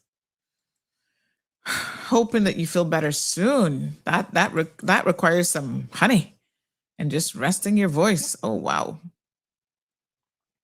Okay, so you guys are sending me tons of information on this. Thank you so much, because I honestly had no idea that this was even a thing. Oh my God. Okay, chemicals to use in spiral white flies. Apparently there are chemicals that we can use. Insect killing soap. Okay, so the Ministry of Planning. All right, let me reach out to them, because yes, we clearly need to educate people a little bit on this. Mangoes get the black spots are usually a sign of anthracnose. My trees had it before. Just spray frequently with copper fungicide that keeps it at bay. Do you spray that on the mangoes or? So someone says, laughing out loud, according to AI, the age is 23 for KX. Well, it's so funny you should say that, because someone did look it up. I'm telling you, we all relying on AI these days. And sure enough, they just sent me this, which says the same thing. To apply to be a flight attendant with Cayman Airways, you must be at least 26 years of age. So it sounds like that caller had some good sources. So I think we need to, and I don't know when that changed. Does AI tell you when that changed? But yeah, let's find out why that is. Because that's interesting, because they have people there who are working as flight attendants who are not 23. Sadly, one of them is the one who's involved with that pilot. So, I mean, that doesn't solve that problem necessarily. If y'all think 23-year-olds not gonna hook up with a pilot, I don't know about that. So I don't know. So along with the age requirement, the airline typically looks for the following: high school, college, 2 years of experience in customer service or related role. That is very interesting. All right. Good morning, caller. How you doing, honey child? Good morning, Sandy. I have not got around to suing you. Oh my gosh. For being addicted to your program. But I promise you next week I'll do that. Next week you'll file a lawsuit. Now don't be like certain people, when you file a lawsuit against them, then they start telling the judge that they can't help themselves. They running scared. Your Honor, I can't find a lawyer. Anyway, I was listening about something about white flies. Mm-hmm. And there's something that I've been using, and it works really good. Now, it's not a permanent fix. Mm-hmm. It's Outage or something it's called. You can buy that from Thompson. Mm-hmm. And I'm not part of their organization, so I'm not trying to advertise with them. But it's good for the white flies. Now, the black thing you see on your trunk of the tree and the leaves, that is the poop of the white flies. Okay. But all of these things that we're suggesting, they're all chemicals, right? That we're putting on the plants? But apparently, they say that this is, what do you call it? It's not bad for the environment, environmentally safe, but all chemicals are poison. But nevertheless, this one you can actually, once you get it on the fruit, you can wash it off after about 2 or 3 days, and it doesn't affect humans. That's what they say, but they're not going to say anything bad about their own company. Because I had a lime tree that she's there. Oh my God, I do way so many limes, big limes. And that's the only thing I find to work. I put I use another thing that I use in it is we call it the blue dawn. And I also use the peroxide, and what is the other thing? The alcohol. And that is one of the best things for roaches and ants. I don't know if you ever used this before, but boy, this is good. You can you spray the ant, you spray the roaches, and they run around for about 30 seconds, and then all of a sudden you see them turn up on their back, their legs in the air, and that's it. Y'all know how fond of roaches I am. Oh, Lord have mercy. Can't stand them dead or alive. But thank you, Mr. Dexter. We're going to look into this because, yeah, I think we need to get some more details. We appreciate it. Yeah. You know what is sad? The agriculture department does not have, you go there asking for information, because I was never into plants and stuff until I retired. And I'm still tired, but nevertheless. And I go to the agriculture department. They don't have anybody up there can explain to you. They don't have any booklets or anything. The person that is in charge of the agriculture department, he should be fired for not. You go to any other department. You go in the United States to the agriculture department, have all this information, written information. You go to Jamaica, and they have all of this written down. But here in Cayman, they have little pamphlets that like a 2-page information. It's not detailed. Apparently, someone just sent me something. They've been putting out little, and I wonder, I saw some spraying in my neighborhood, but it's so funny because when I pulled over and asked the guy what he was spraying for from the agriculture department, he said it was only for farmers and people who were like in a particular program or something, which, to be honest, I kind of thought my husband had gotten some kind of little gardening license or something, because during COVID, he was all into his gardening and he would get stuff from agriculture. So I wonder if he's not on the list, but they've sent me some, they've been doing something. So I don't want to say that agriculture hasn't been doing anything at all. They have been doing something, but maybe it's just not reaching the intended audience. Well, I mean, what about the little backyard farmer? Yeah, that's what he said. Yeah. The agriculture department, when they talk about giving away this, they give away to people that is doing heavy duty farming. But what about the people like myself that wants to do a little backyard that we can eat organically? But I have not had it. I've never been satisfied yet when I go to the agriculture department and they give me any information. They give me a little pamphlet with about 2 or 3 pages, and that's it. Want when you go in about how to control different bugs and stuff. They should be happy to give it being down on a piece of paper so we can, But anyway, I'm trying my best. But if you want to get rid of ants and roaches, and it's safe, you take alcohol, peroxide, and a little bit of dishwashing liquid, and that works. I can tell you that. Okay, thank you so much. I appreciate it. Okay, you have a wonderful day. You too. Thanks for the call. So someone says, nope, that's not accurate, Mr. Dexter. They've been giving out pamphlets at many different events.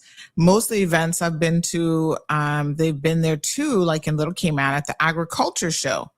So I guess we're missing out on this information. So we're going to reach out to them and see exactly what details we can get. Thank you guys so much for that. Seems like they've been doing their part, but maybe not reaching, again, that wider audience, right? So in relation to Cayman Airways, this person says the legal drinking age on an airplane is usually determined by the laws that apply to the flight and the airline's policies. For flights involving the U.S., airlines generally require passengers to be 21 or older to be served alcohol, even if the aircraft is flying over international waters. Now, this is additional information that my trusty AI assistant has assisted with that says the legal drinking age in an aircraft depends on the laws of the country and the flight is considered to be in, as well as the airline's own policies. For U.S. flights involving the United States, airline requires passengers to be 21 or older to be served alcohol, but that doesn't mean the person serving it has to be 21 or over. Are there any rules about who's actually serving it as long as they're not consuming it?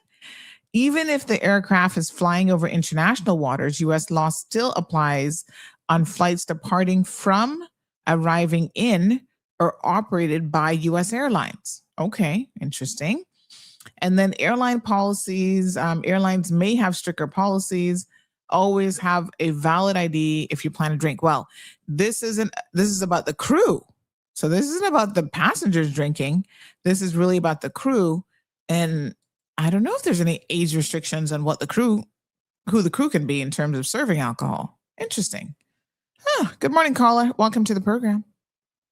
Good morning. I heard, I don't want to call the name, but I think it's my friend calling and they wear a horse stop. I want to give them a little remedy that they can use that helps a lot. Mm-hmm. If they're listening, get milk and get ginger, but scrape the skin off the ginger and just wash it, just drop it down in the milk and keep drinking that several times. But you can leave, like, after you drink the milk out of the glass or the cup or whatever that you put the ginger in, you can just pour in more milk if they can drink milk, just regular cow's milk. And that helps a lot. Because one time I'd almost lose my voice. And that's why I drink. And then coming on, I don't know about the white bug, but I know some time ago, my friend have a little dwarf June plum tree, and that was loaded with black lace. And we get, you can get in a kind of liquid, like I was saying, detergent, and put it in water, just put the and stir it up. And you can keep pouring that over the tree. Keep pouring that over the tree every couple of days or every morning. Some people say put a little coconut oil in it. Some people say put a little bleach. And I never tried the bleach or the coconut oil, but I know the soap and water. And that tree was covered. It looked like it was on dye. It didn't even want to bear. And I stored that with that. I'd like the little June plum because it was small and nice. It was a little dwarf, and that helps. I don't know about the white lace, but I know about this one. White lace. But I know for the black lace, that soap water is good. I prove that. So I don't have that with anybody. But that's good. But my friend, he sounds very bad, and I think I recognize the voice. So just get the milk and get ginger. Good, ginger, and just scrape the skin off the ginger and put it in the milk and drink it. And keep drinking that, because I had get that up. I was like dummy. You could just see my mouth moving, and I had no voice at all. And somebody told me, an old person told me to do that, and that helped me a lot. Yeah. Wow. They say these remedies is good, whatever. So I guess if it don't cure him, it won't hurt him. So, people drink ginger and people drink milk. So, and it's not terrible something to drink. Terrible. If I can help with that, that's what I had to say. Thank you so much. I appreciate it. All right. Okay, bye. All right. Well, I want to thank that caller because, gosh, I had no idea that this was such a problem. Somebody else said we just discovered it on our coconut tree yesterday. Live Happy says NEM is best, but be careful. It will make women miscarriage. Oh my goodness, this is a serious problem. You see, this is the community news that I'm talking about, right? You can't beat this kind of thing. There's no formula that can beat what we've just discovered this morning through a single caller highlighting this. And everybody else is like, yes, Sandy, this is a problem. So now we know that this is a problem that CMR News team needs to get on top of. Isn't that amazing? That's what I'm talking about. That's the level of engagement that we are talking about when it comes to community. And that's what sets CMR apart from any other news agency here in the Cayman Islands for sure, is we are listening to people. We are taking the pulse of the community. So I have it as the top of my to-do items is to find out a bit more about this and about what the Department of Agriculture's efforts have been to date and to really, quite frankly, to help share their message, because it doesn't seem like it's reaching enough people. Sophia says, my grandmother used to wash down her trees in her yard in the brack, but you have to do it late in the evening because if you do it in the mornings, the sun will burn the leaves. Look at that good advice. It helps in my little garden. If you have a spray bottle, use that to spray as well. Oh my goodness. So look, someone sent me an image. Let me show you guys what this thing looks like, because I don't even know what it looks like. This is what it looks like, apparently. So DOE has been putting out stuff. Spiral whitefly prevention underway. Look at that.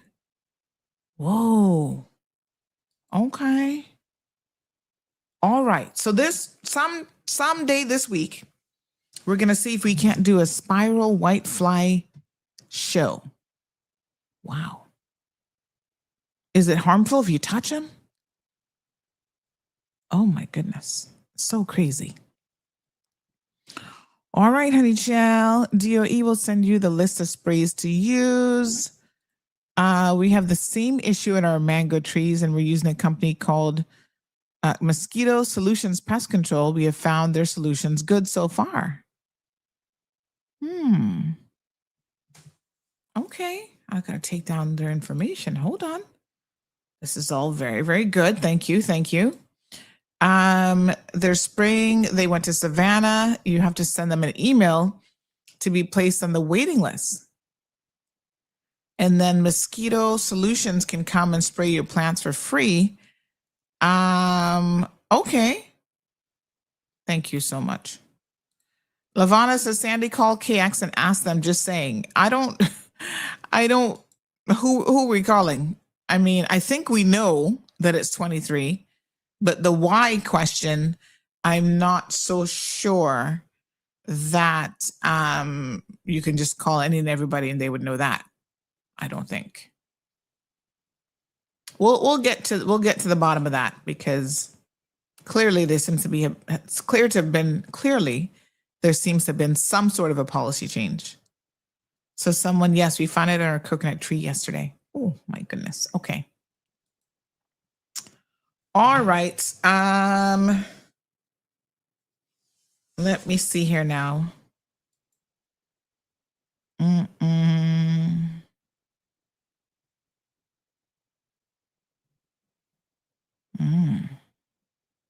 Oh, Lord, have mercy.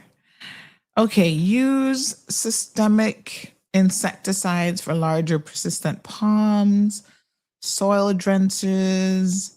Oh, these sound like chemicals that I don't know if you should be handling yourself. Sounds like wash away black sooty mold. This sounds like something you need the experts for. Good morning. I don't want to go on air. However, I live in Sulis Estate, West Bay, and yesterday morning, the police and ambulance and fire truck was in here, and they tape off the yellow tape. You heard anything about it? I've heard a few things, but can't confirm. I mean, I don't even know where the hell Sulis Estates is in West Bay, so I'm not sure. But let me say this now. I don't know where that is in West Bay, to be honest. But let me say this: there would not be any pilots left if they got terminated for fraternizing with flight attendants. Oh God, it's not all of them, is it? It can't be. Well, you know what? Put the policy in place, and the fraternizing has to stop. So whatever they were doing in the past, you stop it. Give them a 1 week amnesty. Get their last little boning in, as Caymanians would say. Oh my God. Okay. All right. So here we go. Yes. Now I know. You see, this is what I'm telling you guys. You guys are like the best. Real-time news. Oh my gosh. So amazing.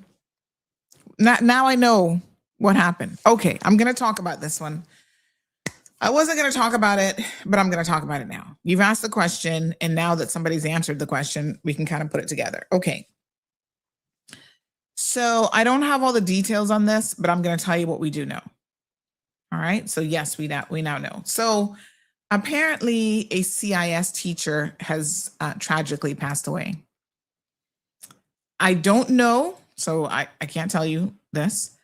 I don't know if she had an illness, if something was going on with her, but CIS did send out a notice to all of the parents. And I had people messaging me up to this morning before I came live to say that one of the teachers who was a pre-K 3 teacher, Kim Mannion, actually passed away yesterday. And they basically expressed condolences to her family and loved ones. You know, and they would be dealing with the pre-K 3, like her group, because obviously, I don't even know how you explain death to really young kids, poor things. So the school is handling it from that perspective. And they said, you know, that they are going to respect the family's privacy at this time of sorrow. And apparently, I guess that's where she must have lived in West Bay. And so she passed away, I understand, in her sleep. So she was found in the morning. I don't really know anything else. Somebody said that Sulis Estates is down Birch Tree Hill area. Yep. I don't know anything else about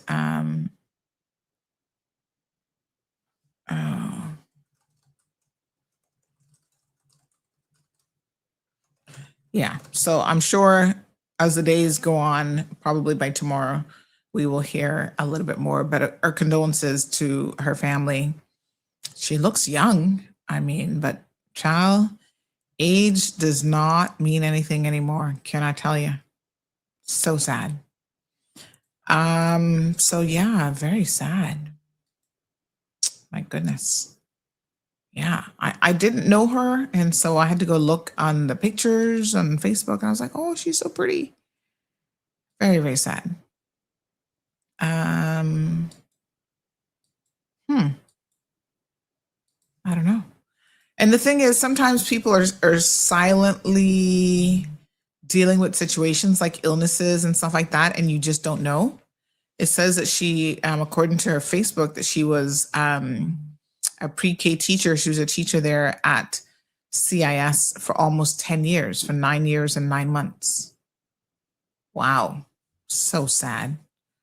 We have a few friends in common as well.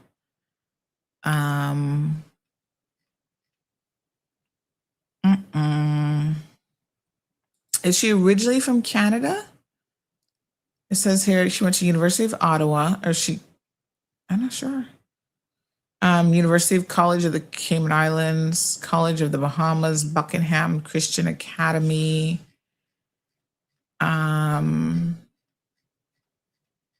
Yeah. Let me look. She says this was happy birthday to a special mom, mama.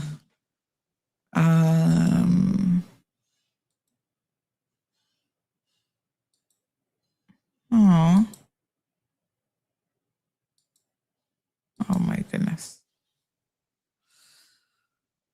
Very sad. Family. Oh, I have, oh, that's her father-in-law. Oh my gosh. So sorry.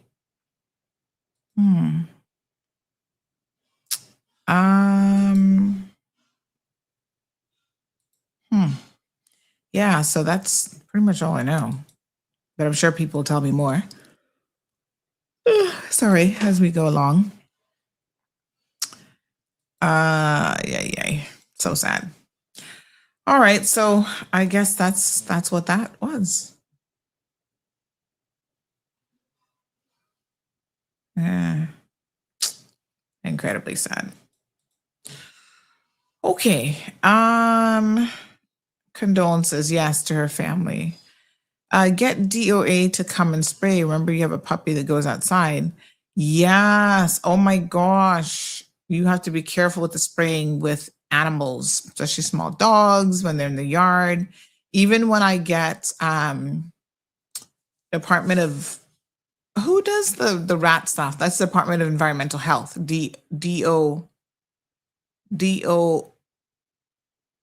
Department of Environmental Health.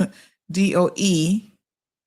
I think is how they write theirs. So when he comes out, because sometimes I see little mice and rats and stuff be trying to get at Marlon's stuff in the garden. You mostly see them at night when they're running, behind the garden beds. Child, they be trying to eat healthy too, be trying to get them some tomatoes. And so I call pest control. They set out the boxes and stuff for them. But he always says, we're going to set out traps. Don't let the dog out for the next couple of days. Because unfortunately, dogs will get curious and dig into stuff or they'll pick up. So you have to be very, very careful. And God knows, Zeus will put anything in his mouth, honey child. We have to be watching him like a hawk. He's been really good and quiet here today. So yeah, the last thing you want is for your dogs to get poisoned. So be very, very careful with this type of stuff. All right. So yeah, that's so sad. Okay.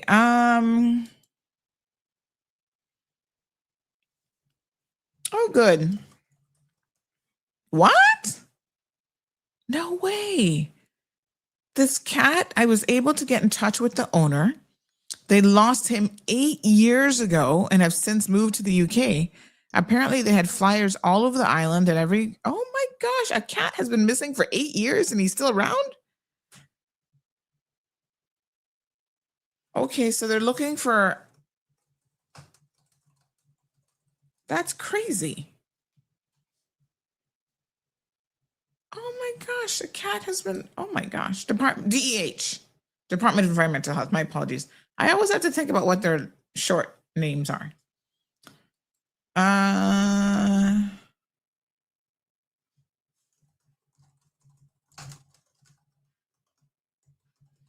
Okay, who's the teacher that died? Oh, you're friends with her on Facebook. Oh my gosh, let me send it to you. Hold on.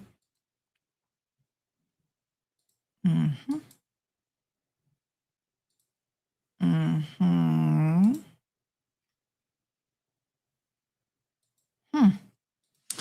Okay. Really sad. All right.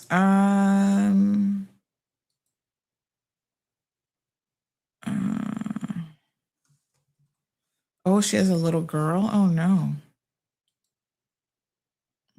Oh my gosh. Sorry to be the bearer of bad news. Welcome. Wilbur Welcome is the Director of Agriculture. Oh, okay. All right.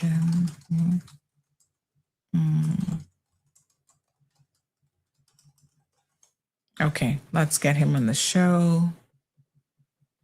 Yes. All right, my papaya trees, we had to root up a few of them.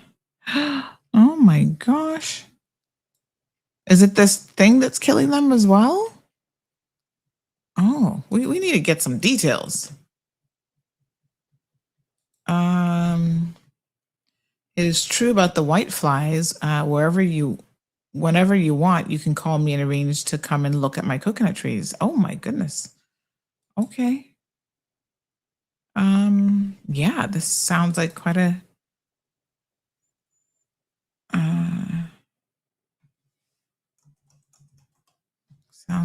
situation going on here. Okay.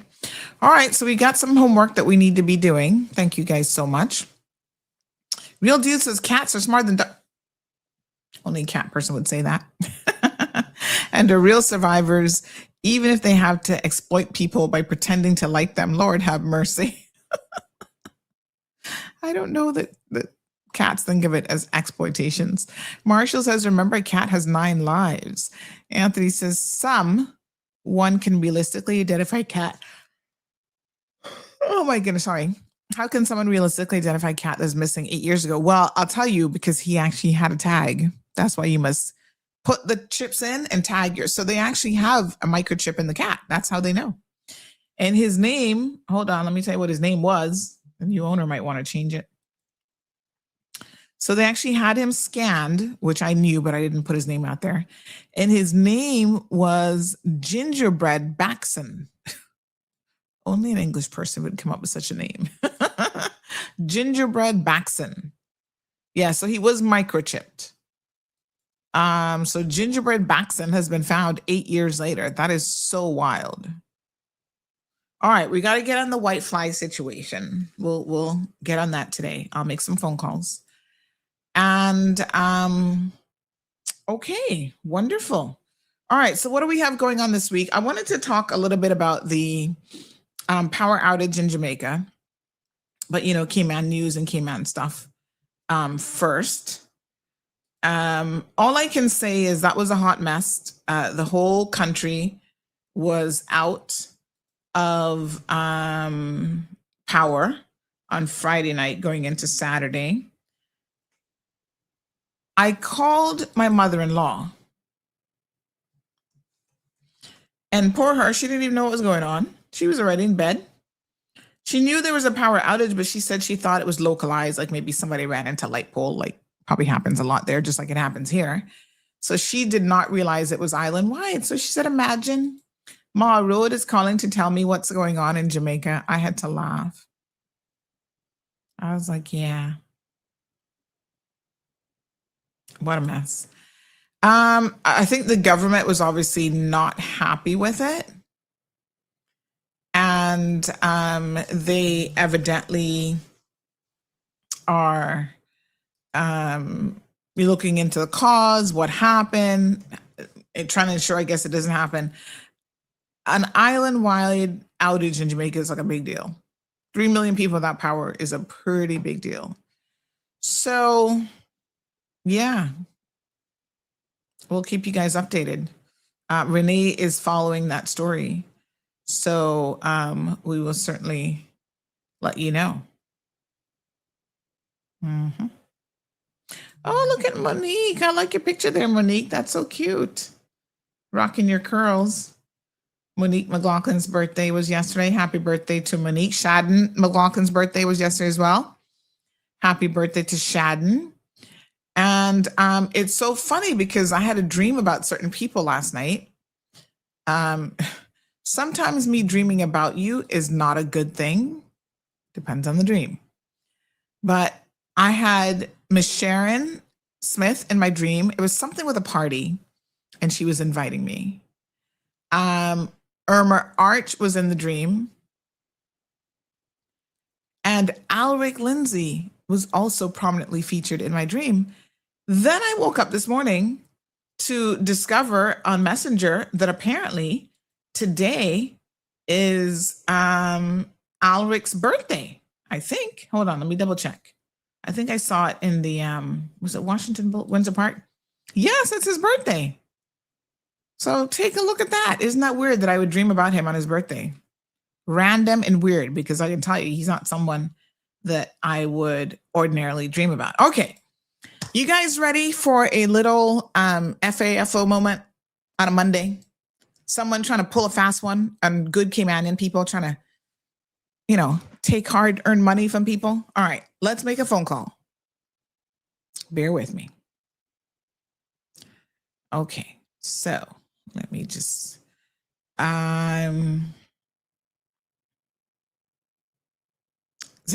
who did that study? Was that a cat person?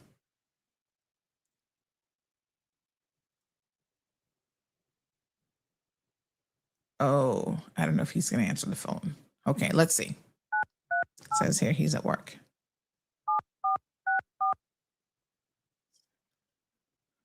Hold on one second.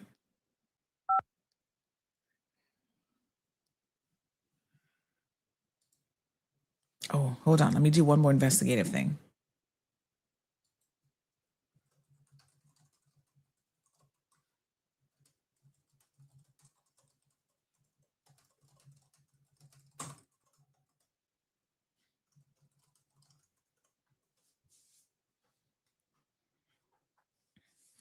All right. Sometimes we don't want to tip people off too quickly. Oh, I like this one. There's I love to find a good little thing for kids, right? So this one is called 100 plus printable brain games, screen-free, instant download, ages 3 to 14. It's called Neuro Kids, limited time focus. So it's helping their brain development, helping them to focus. They do mazes, logic games, spotting the difference challenges, visual attention activities, counting games, problem solving worksheets. And then you can do 50% off. I'm going to check that one out. Let me see here. First name, email address. Okay. Month 08. Day 09, 2016 with his date of birth. Okay. Let's see. 100+ activities. 10 minutes a day, a simple, realistic routine for parents who want to see real change. Helping them stay focused instead of giving up halfway, reduces frustration and daily struggles. Oh, okay. Oh, what kind of pricing this is, you say? Okay.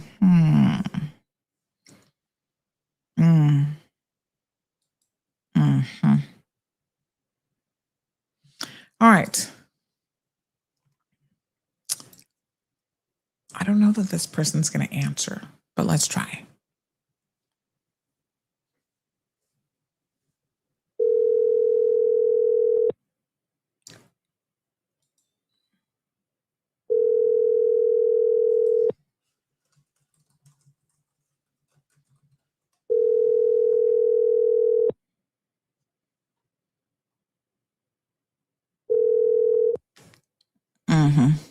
Okay. We're going to get some more information on this. All right. Not to worry. We're on the job. Listen, you can't go around taking advantage of people. People work too hard for their money. Seriously. I don't care how much money they have or how little money they have. We're all out here hustling and working really, really hard. Most of us. Some of y'all be trying to steal it. I'm not talking to you all right now. I'm talking about the good, hard earning people, hardworking people. And so, you have people in these marketplaces and all over the place selling all kind of stuff to people, and they're just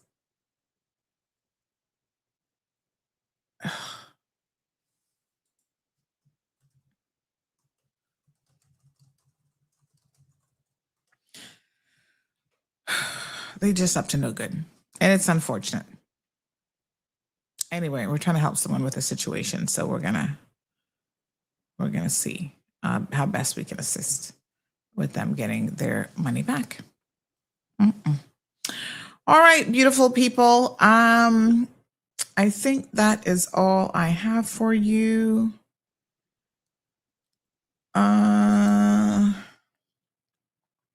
Yeah. All right. So tomorrow morning, Health City will be on first, and then we will have some open mic opportunity. I'm hoping that by then, maybe I can have some answers for you in the Cayman Airways situation. A member of their management team says they're looking into it. They're going to get back to me. And then maybe we can have something from DOA and when they can come on the show and tell us a bit more about this. I guess this is a outbreak of this bug that is going around, the white fly. And we'll try to get as much information as we can on that as well. And I know we're going to be reporting, if we haven't already, on the earthquake in the Philippines. I don't know any of the details, but we'll have that up here shortly on the website. Yeah. And did you guys, by the way, see this man who shot his daughter's rapist? And well, he's been let go because the video, the dash cam video, has gone missing. We know that they made that go missing on purpose, but who's mad about it? None of us. Absolutely none of us are going to feel mad about it. In fact, we were here secretly cheering him on, saying, "You go, boy. Glad you shot him. One less child predator on the loose." I'm not mad about it. You know? Good morning, caller. Good morning. Are you still on live? Yes. Okay, I'll call back. Okay, thanks. So yeah, not mad about it at all. Okay, let me just see.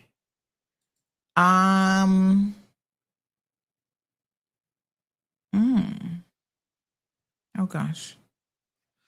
All right, I will keep you updated on the things that we are working on for sure. And anything else, do let me know. Yeah, this is trending. Donald Trump storms out of Meet the Press interview. And boy, he was vexed. Oh my gosh, somebody just posted a look on his face that said something about hold on, let me see if I can show you.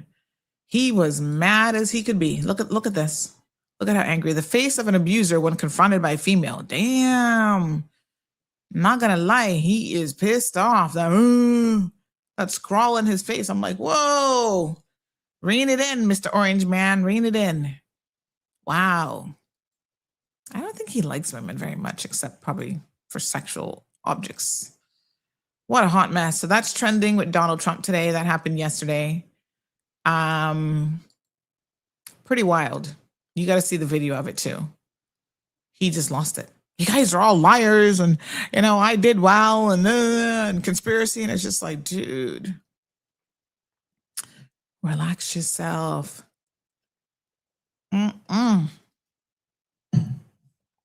What a hot mess.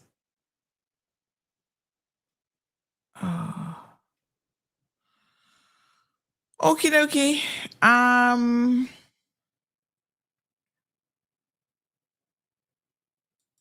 Yeah. Okay. I'm going to post this video of this robot who was at an amusement park in China and actually kicked one of the kids in the stomach. Did you guys see this? And the poor kid is like falling to the ground in pain. Wow. When we talk about these robots and AI, this is the part that makes you go, OMG, what the heck is going on? Anyway, I'm going to post that video up because it's the dangers of technology. They might even assault you, honey chill. Yikes. All right. So those are some of the little tidbits that we are currently working on for you. And let me just see here. I think that's pretty much it. So I'm going to restart my computer. The computer has been a little bit, so the earthquake story is up. 7.8 magnitude earthquake strikes southern Philippines. I think that should have an S on it. The Philippines should have an S on it, right? I think Renee forgot the S. Let me just point this out to her. Check the spelling. Oh, yes, I'm going to go. Yes, we are on. Yes, we are on for 11 a.m. And so I'm going to go by the office for a little bit. Let me just message Renee real quick. I think you're missing an S in the title. All right. And then we have, what's the CPA approves $40 million Walker's Road development again? Which one is this? Is this the one that where the International Mall? Okay. This sounds like a mess and then some. We'll look at this tomorrow, time permitting. But I do want to share the Marla Dukran interview tomorrow. So that is definitely going to take priority. Cuban arming civilians, we can probably touch on that tomorrow as well. And then we're also going to perhaps have some time on Wednesday to talk about this development. It's really interesting what's going on with planning. I don't even know. Oh my gosh, a roof collapsed at an elementary school in the Philippines after strong magnitude 7.8 earthquake struck on the southern. Oh my God, what? Okay, this isn't much of a roof. Let me warn y'all before I show you this video. Damn, this just popped up on my newsfeed. This is not much of a roof. Okay. This is, honey child. This is, I don't even know what this is. This is like a wannabe roof. Oh my God. Okay, hold on. So my computer's been a little bit temperamental lately. And so I started to clean up last night one of the folders that has a lot of stuff in it. Although that's not really the folder that couldn't really be causing any issues, because quite frankly, that is another drive that my machine is connected to. It's not like on the hard drive itself, but I don't know what's causing it. So at this point, I'm taking no chances, and we are just going to go through and start dumping a bunch of stuff that probably could be the issue, but we're not really 100% sure. Where did that video just go? Okay, this is weird. View by, sort by, group by, date modified. Okay. This is so strange because I'm not finding the video that I'm trying to show you guys. Okay. Give me 1 second here. Let me just see if I can find it. But yeah, this roof just collapsed in the Philippines. Like, that's so crazy. It's like a zinc roof. You know that they're not really the best. Let me just edit this. 1 second here. I don't know why this is showing up as an MP3 file, because it should be an MP4. So, oops. That could be why I'm not seeing it there.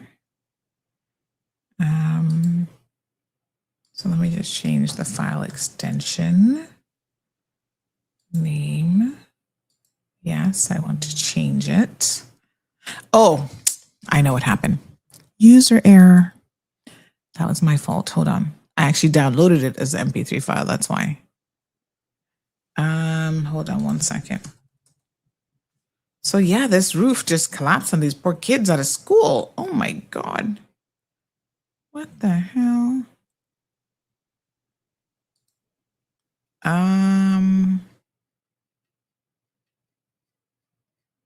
Oh gosh, let me see if I can find it back now. Wow, these poor kids. So it's like a zinc roof and it just collapsed. Looks like they were outside. I'm trying to figure out how their school is, but they were kind of like outside, I guess. And the roof just came down. Jeez. Let me see if I can find it again. So yeah, these poor kids, that must have been such a scary experience for them. Yay. Okay, give me 1 second. I'm going to try to see if I can find the video again. Hold on 1 second. Okay, so this one is the robot kicking. That's the robot. So let's actually download that as a video this time.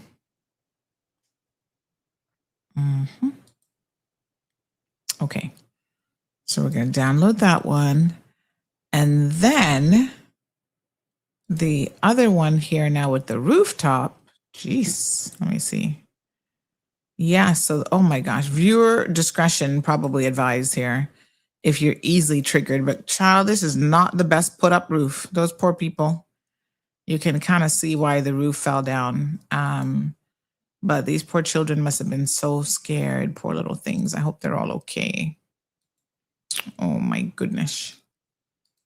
Oh, so scary. All right, just give me 1 second here. I'm going to pull this in and then we can watch this together. So this is a roof collapsing on some poor kids in the Philippines after this 7.8 quake hit the school. And the Philippines are a lot of islands, and I think thousands of islands. It's a lot. It's a very big country all over the place.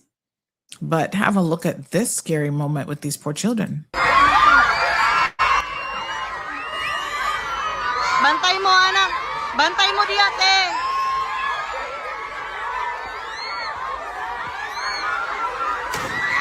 Oh my God. Oh my God. Oh my God. What? Wow. Jeez, lumpies. Whoa. Oh my gosh. That is so scary. That one there was an abandoned school. Thank God, because that looks like that had some serious structural issues there as a result of that earthquake. But wow. Damn. Scary. What can we say except we're hoping? I don't have any reports yet of the damage or anything like that. Oh my gosh, look at those poor little kids running for their lives. Oh my goodness. I need to go read the CMR article to see what the details are. But anyway, we obviously are thinking about the people of the Philippines today, keeping them in our thoughts and prayers, and hopefully not too many casualties or anything of the sort, because, it's pretty scary. Yeah, wild. All right, we will be back tomorrow morning. Thank you guys so much for tuning in. I do have an 11 o'clock appointment that I'm going to go to this morning. So thank you guys so much once again for tuning into the program. We'll see you tomorrow morning. We've got lots of footage and stuff from Saturday that we'll be putting up from the FunFest. And by the way, not for nothing, but I promised this young man a morning shout out. Hold on. Oh my God, I forgot. Hold on. Some young boys wanted to do, they want to get in front of the camera, which a lot of young kids do. And they were very, very polite. So I allowed them to do it. And he wanted me to give a shout out to Chantel Ebanks. He didn't say how he was connected to Chantel, but he said, Miss Sandy, would you please give Miss Chantel Ebanks a shout out on your show? And I said, absolutely. And so we took a couple pictures. We had some shout out moments. So I'm going to post some of those fun things on social. So keep an eye out for those today as well. Our young people, they don't quite understand what it is that I do. They're just like, oh my God, you're the lady from Mall Road. Can we hold the microphone? Can we tell you something? And they were so sweet. Like one guy was like talking about he wants world peace. And I was like, that is so amazing. And these are our Caymanian children that go to West Bay. Sir John A. Cumber. That made me so proud. I was like, oh, they're so sweet. All right. So we'll share some of those and we will see you guys back here tomorrow morning. Please have a safe day. And just be grateful for everything that you've got. Because in life, gosh darn it, you just never know. See you in the morning. Until then, take care. Thank you for tuning in to another episode of The Cold Hard Truth on Bobo 89.1 FM. Cayman's #1 talk show is live weekdays from 7:30 a.m. Never miss an episode again. Watch anytime on CMR's Facebook and YouTube channels for the latest show episodes. Don't forget to follow us online on our social media channels and visit CaymanMarlRoad.com for all the latest news and community happenings.